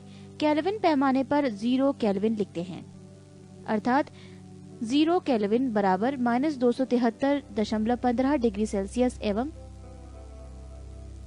273 डिग्री 16 केल्विन बराबर 0 डिग्री सेल्सियस। पहले सेल्सियस पैमाने को सेंटीग्रेड पैमाना कहा जाता था। केल्विन में व्यक्त ताप में डिग्री नहीं लिखा जाता है। पारा -39 डिग्री सेल्सियस पर जमता है, अतः इससे निम्न ताप ज्ञात करने के लिए अल्कोहल तापमापी का प्रयोग किया जाता है। अल्कोहल -115 डिग्री सेल्सियस पर जमता है। द्रव तापमापी। पारा तापमापी लगभग -30 डिग्री सेल्सियस से 350 डिग्री सेल्सियस तक के ताप मापने के लिए प्रयुक्त होता है।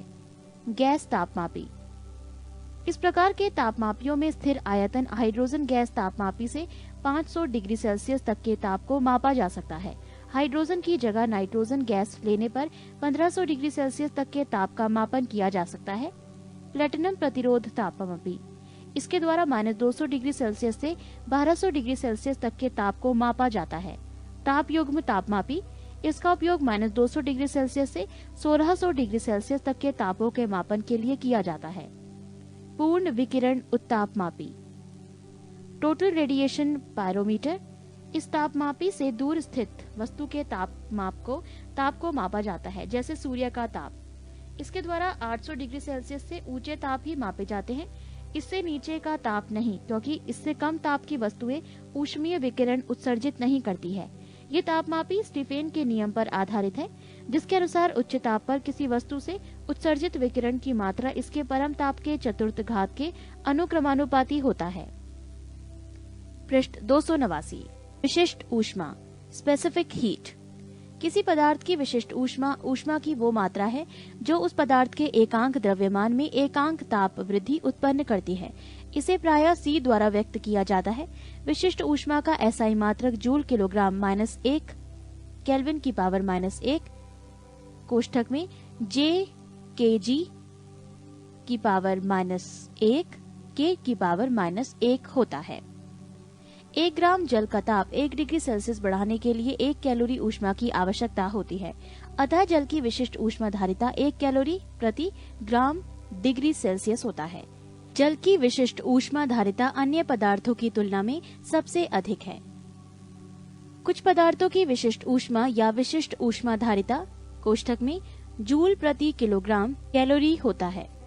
बर्फ 2100 जूल प्रति किलोग्राम कैलोरी, पारा 140, लेड 130, लोहा 460, केरोसिन तेल 210, जल 4200।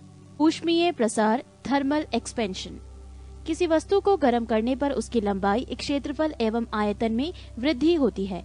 लंबाई में वृद्धि की माप रेखीय प्रसार गुणांक अल्फा, क्षेत्रफल में वृद्धि की माप क्षेत्रीय प्रसार गुणांक बीटा तथा आयतन में वृद्धि को आयतन प्रसार गुणांक गामा द्वारा व्यक्त किया जाता है। अल्फा बीटा एवं गामा में संबंध। अल्फा अनुपात बीटा अनुपात गामा समानुपात 1:2:3 और बीटा बराबर 2 अल्फा तथा गामा बराबर 3 अल्फा। जल का असामान्य प्रसार। प्रायः सभी द्रव गर्म किए जाने पर आयतन में बढ़ते हैं, परंतु जल 0 डिग्री सेल्सियस से 4 डिग्री सेल्सियस तक गर्म करने पर आयतन में घटता है तथा 4 डिग्री सेल्सियस के बाद गर्म करने पर आयतन में बढ़ना शुरू कर देता है। इसका अर्थ ये है कि 4 डिग्री सेल्सियस पर जल का घनत्व अधिकतम होता है। ऊष्मा का संचरण। ऊष्मा का एक स्थान से दूसरे स्थान पर जाने को ऊष्मा का संचरण कहते हैं। इसकी 3 विधियां हैं, 1 चालन, 2 संवहन और 3 विकिरण। चालन कंडक्शन। चालन के द्वारा ऊष्मा पदार्थ में एक स्थान से दूसरे स्थान तक पदार्थ के कणों को अपने स्थान का परिवर्तन किए बिना पहुंचती है। ठोस में ऊष्मा का संचरण चालन विधि द्वारा ही होता है। संवहन कन्वेक्शन। इस विधि में ऊष्मा का संचरण पदार्थ के कणों के स्थानांतरण के द्वारा होता है। इस प्रकार पदार्थ के कणों के स्थानांतरण से धाराएं बहती हैं, जिन्हें संवहन धाराएं कहते हैं। गैसों एवं द्रवों में ऊष्मा का संचरण संवहन द्वारा ही होता है।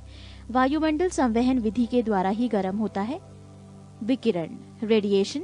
इस विधि में ऊष्मा गर्म वस्तु से ठंडी वस्तु की ओर बिना किसी माध्यम की सहायता के तथा बिना माध्यम को गर्म किए प्रकाश की चाल से सीधी रेखा में संचारित होती है। न्यूटन का शीतलन नियम, न्यूटन्स लॉ ऑफ कूलिंग। समान अवस्था रहने पर विकिरण द्वारा किसी वस्तु के ठंडे होने की दर वस्तु तथा उसके चारों ओर के माध्यम के तापांतर पर के अनुक्रमानुपाती होती है। अतः वस्तु जैसे जैसे ठंडी होती जाएगी, उसके ठंडे होने की दर कम होती जाएगी। किरचॉफ का नियम, किरचॉफ लॉ। इसके अनुसार अच्छे अवशोषक ही अच्छे उत्सर्जक होते हैं। अंधेरे कमरे में यदि एक काली और एक सफेद वस्तु को समान ताप पर गर्म करके रखा जाए तो काली वस्तु अधिक विकिरण उत्सर्जित करेगी, अतः काली वस्तु अंधेरे में अधिक चमकेगी। पृष्ठ 290। स्टीफेन का नियम, स्टीफेन्स लॉ। किसी वस्तु की उत्सर्जन क्षमता E उसके परम ताप T के चौथे घात के अनुक्रमानुपाती होती है, अर्थात E अनुक्रमानुपाती E की पावर 4 या E बराबर सिग्मा T की पावर 4। यहाँ सिग्मा एक नियतांक है जिसे स्टीफेन नियतांक कहते हैं। अवस्था परिवर्तन तथा गुप्त ऊष्मा। Change in state and latent heat. निश्चित ताप पर पदार्थ का एक अवस्था से दूसरी अवस्था में परिवर्तित होना अवस्था परिवर्तन कहलाता है। अवस्था परिवर्तन में पदार्थ का ताप नहीं बदलता है। एक बिंदु, वो बिंदु जिस पर तीनों अवस्थाएं ठोस, तरल एवं गैस तीनों एक साथ पाई जाती है। गलनांक। निश्चित ताप पर ठोस का द्रव में बदलना गलन कहलाता है तथा इस निश्चित ताप को ठोस का गलनांक कहते हैं। हिमांक। निश्चित ताप पर द्रव का ठोस में बदलना हिमीकरण कहलाता है तथा इस निश्चित ताप को द्रव का हिमांक कहते हैं। प्रायः गलनांक एवं हिमांक बराबर होते हैं। जो पदार्थ ठोस से द्रव में बदलने पर सिकुड़ते हैं, जैसे बर्फ, उनका गलनांक दाब बढ़ाने पर घटता है तथा जो पदार्थ ठोस से द्रव में बदलने पर फैलते हैं, उनका गलनांक दाब बढ़ाने पर बढ़ता है। अशुद्धि मिलाने से, जैसे बर्फ में नमक मिलाने से गलनांक घटता है। क्वथनांक, बॉइलिंग पॉइंट। निश्चित ताप पर द्रव का वाष्प में बदलना वाष्पन कहलाता है तथा इस निश्चित ताप को द्रव का क्वथनांक कहते हैं। संघनन। निश्चित ताप पर वाष्प का द्रव में बदलना संघनन कहलाता है। प्रायः क्वथनांक एवं संघनन ताप समान होता है। दाब बढ़ाने पर क्वथनांक बढ़ता है। अशुद्धि मिलाने से भी द्रव का क्वथनांक बढ़ता है। गुप्त ऊष्मा, लेटेंट हीट। नियत ताप पर पदार्थ की अवस्था में परिवर्तन के लिए ऊष्मा की आवश्यकता होती है। इसे ही पदार्थ की गुप्त ऊष्मा कहते हैं। गलन की गुप्त ऊष्मा, लेटेंट हीट ऑफ फ्यूजन। नियत ताप पर ठोस के एकांक द्रव्यमान को द्रव में बदलने के लिए आवश्यक ऊष्मा की मात्रा को ठोस की गलन की गुप्त ऊष्मा कहते हैं। बर्फ के लिए गलन की गुप्त ऊष्मा का मान 80 कैलोरी प्रति ग्राम है। वाष्पन की गुप्त ऊष्मा, लेटेंट हीट ऑफ वेपोराइजेशन। नियत ताप पर द्रव के एकांक द्रव्यमान को वाष्प में बदलने के लिए आवश्यक ऊष्मा की मात्रा को द्रव की वाष्पन की गुप्त ऊष्मा कहते हैं। जल के लिए वाष्पन की गुप्त ऊष्मा का मान 540 कैलोरी प्रति ग्राम है। यदि पदार्थ की गुप्त ऊष्मा L है तो पदार्थ के m द्रव्यमान की अवस्था परिवर्तन के लिए आवश्यक ऊष्मा Q बराबर ml। गुप्त ऊष्मा का SI मात्रक जूल प्रति किलोग्राम है। उबलते जल की अपेक्षा भाप से जलने पर अधिक कष्ट होता है, क्योंकि जल की अपेक्षा भाप की गुप्त ऊष्मा अधिक होती है। 0 डिग्री सेल्सियस पर पिघलती बर्फ में कुछ नमक, शोरा मिलाने से बर्फ का गलनांक 0 डिग्री सेल्सियस से घटकर -22 डिग्री सेल्सियस तक कम हो जाता है। ऐसे मिश्रण को हम हिम मिश्रण, फ्रीजिंग मिक्सचर कहते हैं। इस मिश्रण का उपयोग कुल्फी, आइसक्रीम आदि बनाने में किया जाता है। वाष्पीकरण, इवेपोरेशन, द्रव के खुली सतह से प्रत्येक ताप पर धीरे धीरे द्रव का अपने वाष्प में बदलना वाष्पीकरण कहलाता है। पृष्ठ 291। प्रशीतक, रेफ्रिजरेटर। प्रशीतक में वाष्पीकरण द्वारा ठंडक यानी कूलिंग उत्पन्न की जाती है। तांबे की एक वाष्प कुंडली में द्रव फ्रियोन भरा रहता है, जो वाष्पीकृत होकर ठंडक उत्पन्न करता है।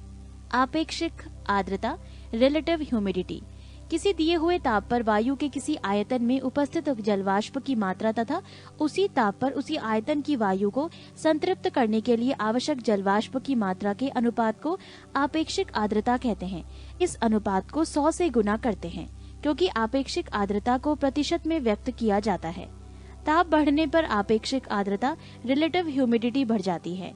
वातानुकूलन, एयर कंडीशनिंग, सामान्यतः मनुष्य के स्वास्थ्य एवं अनुकूल जलवायु के लिए निम्न परिस्थितियां होनी चाहिए। 1 ताप 23 डिग्री सेल्सियस से 25 डिग्री सेल्सियस। 2 आपेक्षिक आर्द्रता 60% से 65% के बीच। 3 वायु की गति 0.75 मीटर प्रति मिनट से 2.5 मीटर प्रति मिनट तक। 13.4 ऊष्मा गतिकी, थर्मोडायनामिक। ऊष्मा गतिकी का प्रथम नियम। ऊष्मा गतिकी का प्रथम नियम मुख्यतः ऊर्जा संरक्षण को प्रदर्शित करता है। इस नियम के अनुसार किसी निकाय को दी जाने वाली ऊष्मा 2 प्रकार के कार्यों में व्यय होती है।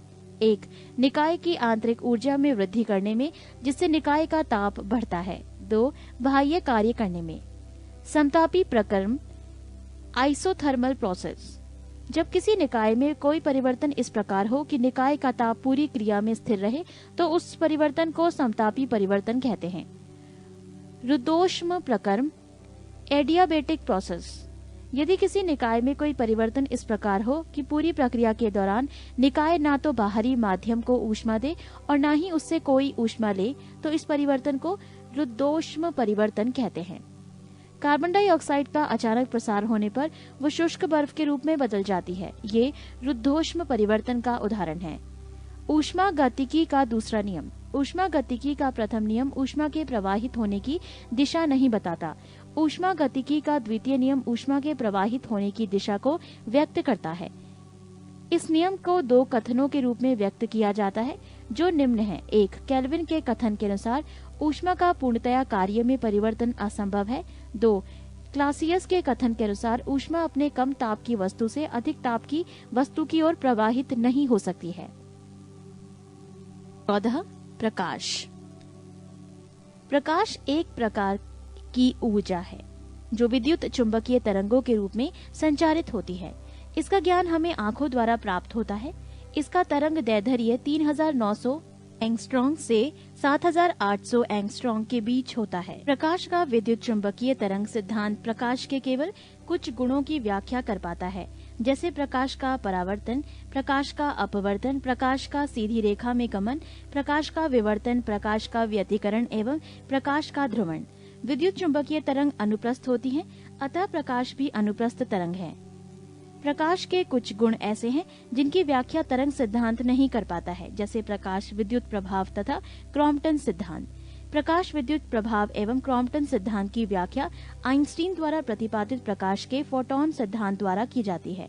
वास्तव में ये दोनों प्रभाव प्रकाश की कण प्रकृति को प्रकट करते हैं। पृष्ठ 292। प्रकाश का फोटोन सिद्धांत। इसके अनुसार प्रकाश ऊर्जा के छोटे छोटे बंडलों या पैकेटों के रूप में चलता है, जिन्हें फोटोन कहते हैं।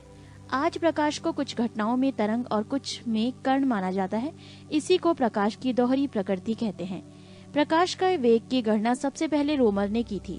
वायु तथा निर्वात में प्रकाश की चाल सबसे अधिक होती है, यानी 3 गुणा 10 की पावर 8 मीटर प्रति सेकंड है। प्रकाश की चाल माध्यम के अपरिवर्तनांक म्यू पर निर्भर करता है। जिस माध्यम का अपरिवर्तनांक जितना अधिक होता है उसमें प्रकाश की चाल उतनी ही कम होती है, यानी U बराबर C अपॉन म्यू, जहाँ U बराबर माध्यम में प्रकाश की चाल, C बराबर निर्वात में प्रकाश की चाल। प्रकाश को सूर्य से पृथ्वी तक आने में औसतन 499 से यानी 8 मिनट 19 सेकंड का समय लगता है। चंद्रमा से परावर्तित प्रकाश को पृथ्वी तक आने में 1.28 सेकंड का समय लगता है। प्रकाश के प्रति व्यवहार के आधार पर वस्तुओं को निम्न भागों में बांटा जा सकता है।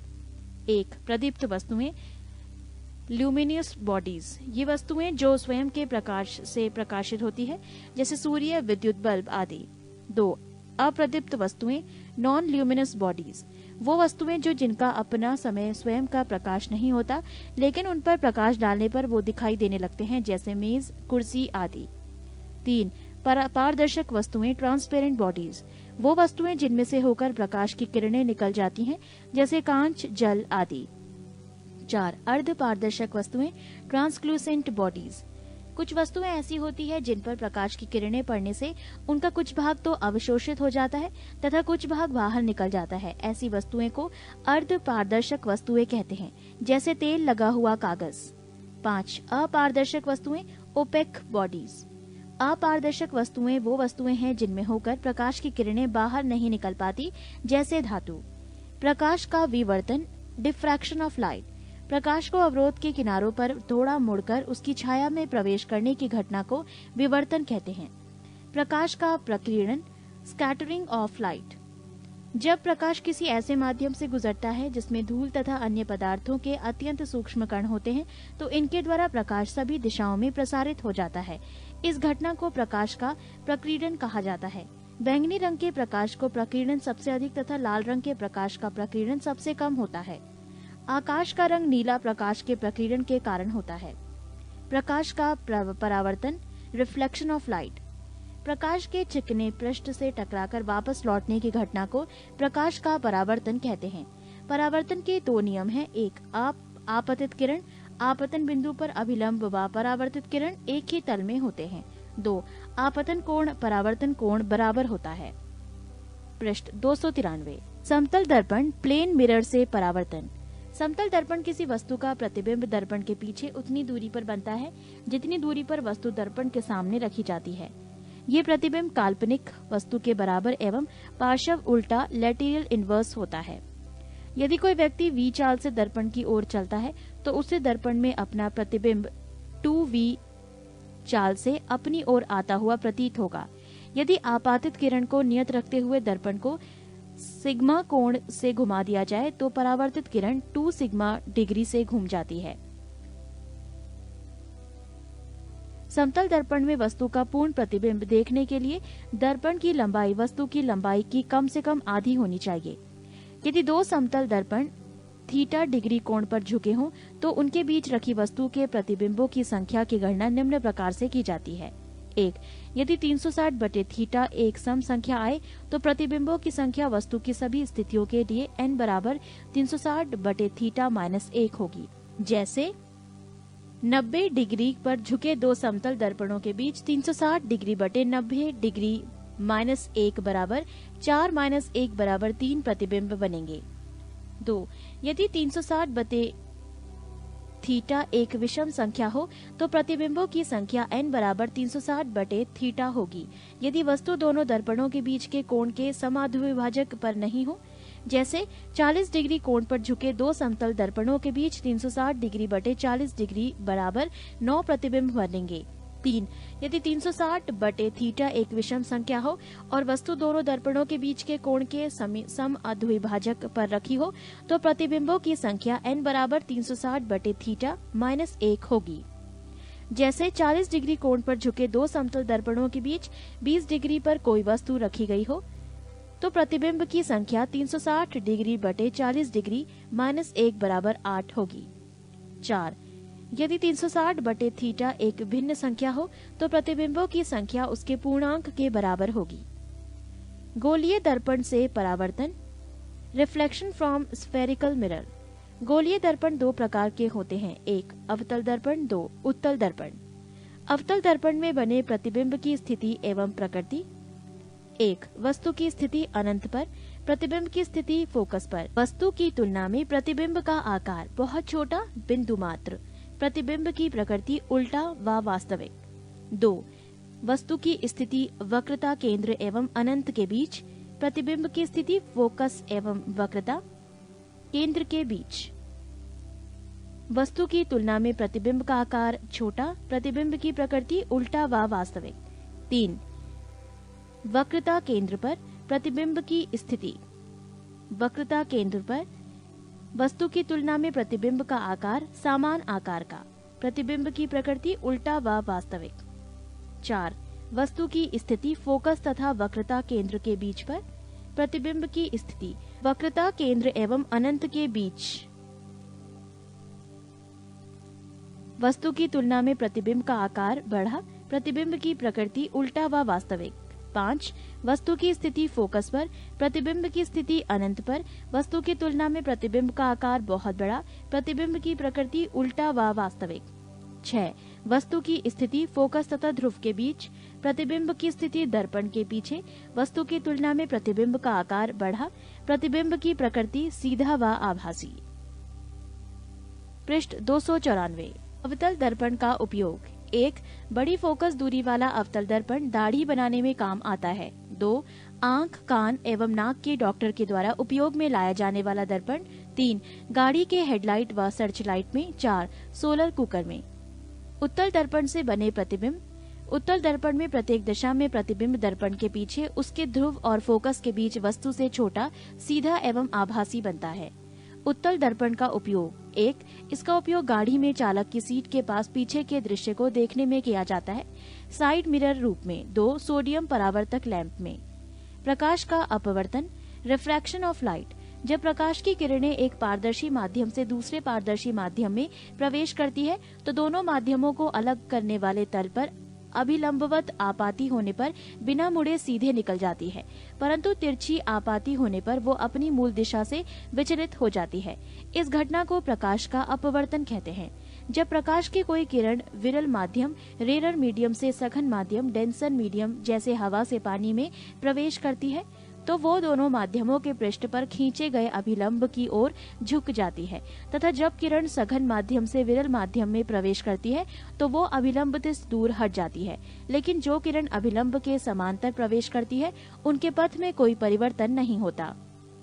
अपवर्तन के नियम, एक आपतित किरण, अभिलंब तथा अपवर्तित किरण तीनों एक ही समतल में स्थित होते हैं। दो किन्हीं दो माध्यमों के लिए आपतन कोण का ज्या साइन तथा अपवर्तन कोण के ज्या साइन का अनुपात एक नियतांक होता है, अर्थात sine i upon sine r बराबर म्यू, कोष्ठक में नियतांक, कोष्ठक समाप्त। नियतांक का पहले माध्यम के सापेक्ष दूसरे माध्यम का अवर्तनांक कहते हैं।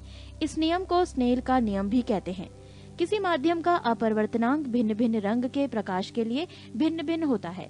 तरंग दैर्ध्य बढ़ने के साथ अवर्तनांक का मान कम हो जाता है, अतः लाल रंग का अपवर्तनांक सबसे कम तथा बैंगनी रंग का अपवर्तनांक सबसे अधिक होता है। ताप बढ़ने पर भी समानतः अपवर्तनांक घटता है, लेकिन ये परिवर्तन बहुत ही कम होता है। किसी माध्यम का निरपेक्ष अपवर्तनांक निर्वात में प्रकाश की चाल तथा उस माध्यम में प्रकाश की चाल के अनुपात के बराबर होता है, अर्थात निरपेक्ष अपवर्तनांक म्यू बराबर निर्वात में प्रकाश की चाल बटे माध्यम में प्रकाश की चाल।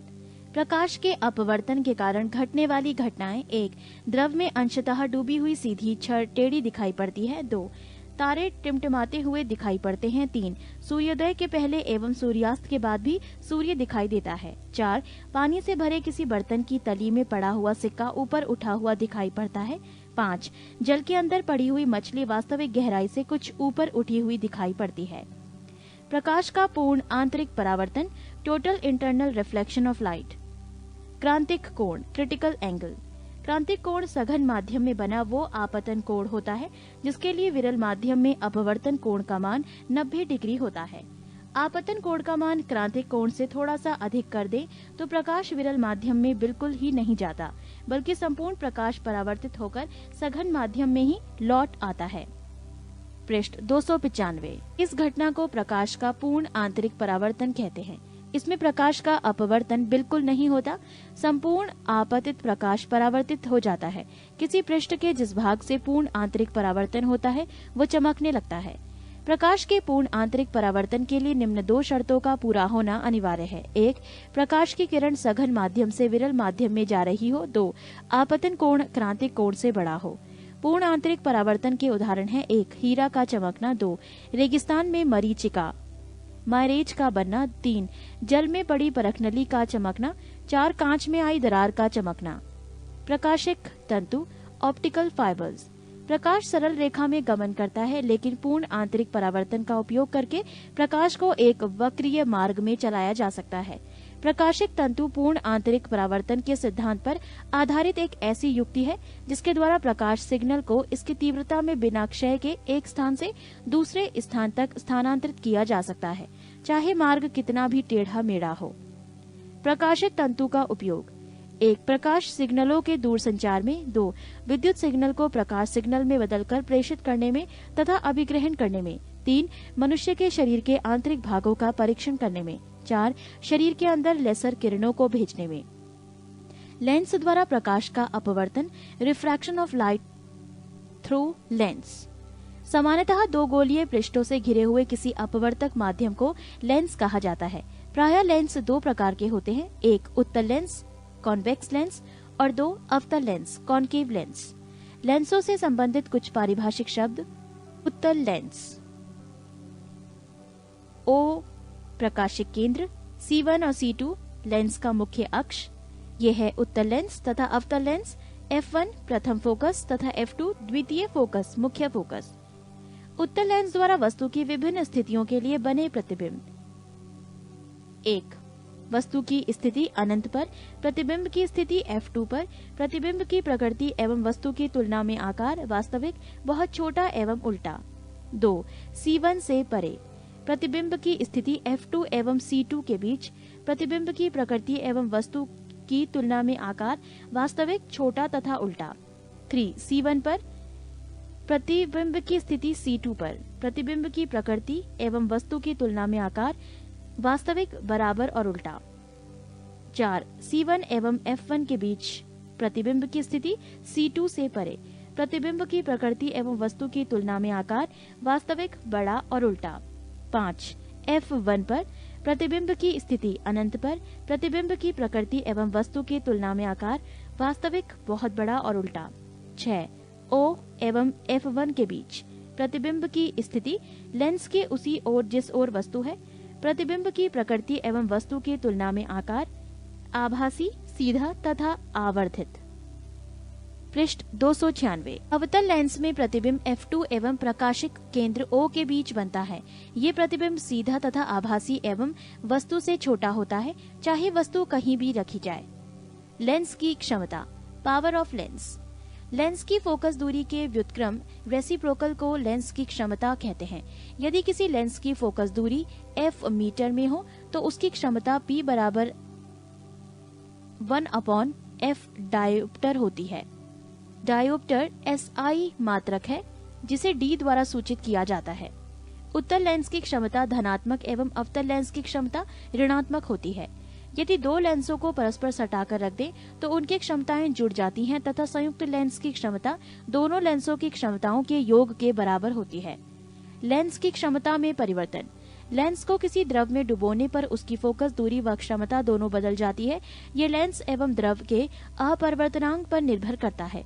मान लिया जाए कि म्यू अपरिवर्तनांक वाले लेंस को म्यू डैश अपरिवर्तनांक वाले द्रव में डुबाया जाता है तो निम्न 3 स्थितियां उत्पन्न होंगी। 1. Mu greater than mu dash, अर्थात जब लेंस को ऐसे द्रव में डुबाया जाता है जिसका अपरिवर्तनांक लेंस के पदार्थ के अपरिवर्तनांक से कम है। ऐसी स्थिति में लेंस की क्षमता घट जाती है, अर्थात उसकी फोकस दूरी बढ़ जाती है। लेंस की प्रकृति पर कोई प्रभाव नहीं पड़ता। उदाहरण के लिए कांच बराबर म्यू बराबर 1.5 के लेंस को पानी म्यू डैश बराबर 1.33 में डुबाने पर। 2. म्यू बराबर म्यू डैश अर्थात जब लेंस को समान अपरिवर्तनांक वाले द्रव में डुबाते हैं, ऐसी स्थिति में लेंस की फोकस दूरी अनंत हो जाती है, जिससे उसकी क्षमता समाप्त हो जाती है। वो एक समतल प्लेट की भांति व्यवहार करता है। ऐसे द्रव में लेंस को डुबोने पर लेंस दिखाई नहीं देता है। 3. Mu smaller than mu dash अर्थात जब लेंस को ऐसे द्रव में डुबाया जाता है जिसका अपरिवर्तनांक लेंस के अपरिवर्तनांक से अधिक है।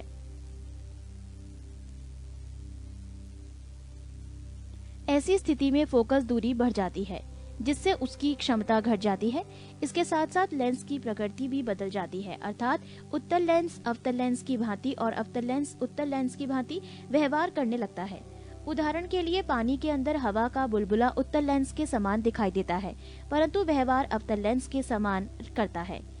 कांच कोष्ठक में म्यू बराबर 1.5 कोष्ठक समाप्त के लेंस को कार्बन डाइऑक्साइड कोष्ठक में म्यू डैश बराबर 1.68 कोष्ठक समाप्त में डुबोने पर उत्तल लेंस अवतल लेंस के समान तथा अवतल लेंस उत्तल लेंस के समान व्यवहार करता है। प्रकाश का वर्ण विक्षेपण डिस्पर्शन ऑफ लाइट। जब सूर्य का प्रकाश प्रिज्म से होकर गुजरता है तो वो अपवर्तन के पश्चात प्रिज्म के आधार की ओर झुकने के साथ साथ विभिन्न रंगों के प्रकाश में बंट जाता है। इस प्रकार से प्राप्त रंगों के समूह को वर्णक्रम स्पेक्ट्रम कहते हैं तथा श्वेत प्रकाश को अपने अवयवी रंगों में विभक्त होने की क्रिया को वर्ण विक्षेपण कहते हैं। सूर्य के प्रकाश से प्राप्त रंगों में बैंगनी रंग का विक्षेपण सबसे अधिक एवं लाल रंग का विक्षेपण सबसे कम होता है। विभिन्न रंगों का आधार से ऊपर की ओर क्रम इस प्रकार है: बैंगनी वायलेट, जामुनी इंडिगो, नीला ब्लू, हरा ग्रीन, पीला येलो, नारंगी ऑरेंज तथा लाल रेड। न्यूटन ने 1666 ईस्वी में पाया कि भिन्न भिन्न रंग भिन्न भिन्न कोणों से विक्षेपित होते हैं। वर्ण विक्षेपण किसी पारदर्शी पदार्थ में भिन्न भिन्न रंगों के प्रकाश के भिन्न भिन्न वेग होने के कारण होता है। पृष्ठ 297। अतः किसी पदार्थ का अपरिवर्तनांक भिन्न भिन्न रंगों के प्रकाश के लिए भिन्न भिन्न होता है। पारदर्शी पदार्थ में जैसे जैसे प्रकाश के रंगों का अपरिवर्तनांक बढ़ता जाता है, वैसे वैसे उस पदार्थ में उसकी चाल कम होती जाती है। जैसे कांच में बैंगनी रंग के प्रकाश का वेग सबसे कम तथा अपरिवर्तनांक सबसे अधिक होता है तथा लाल रंग का वेग सबसे अधिक एवं अपरिवर्तनांक सबसे कम होता है।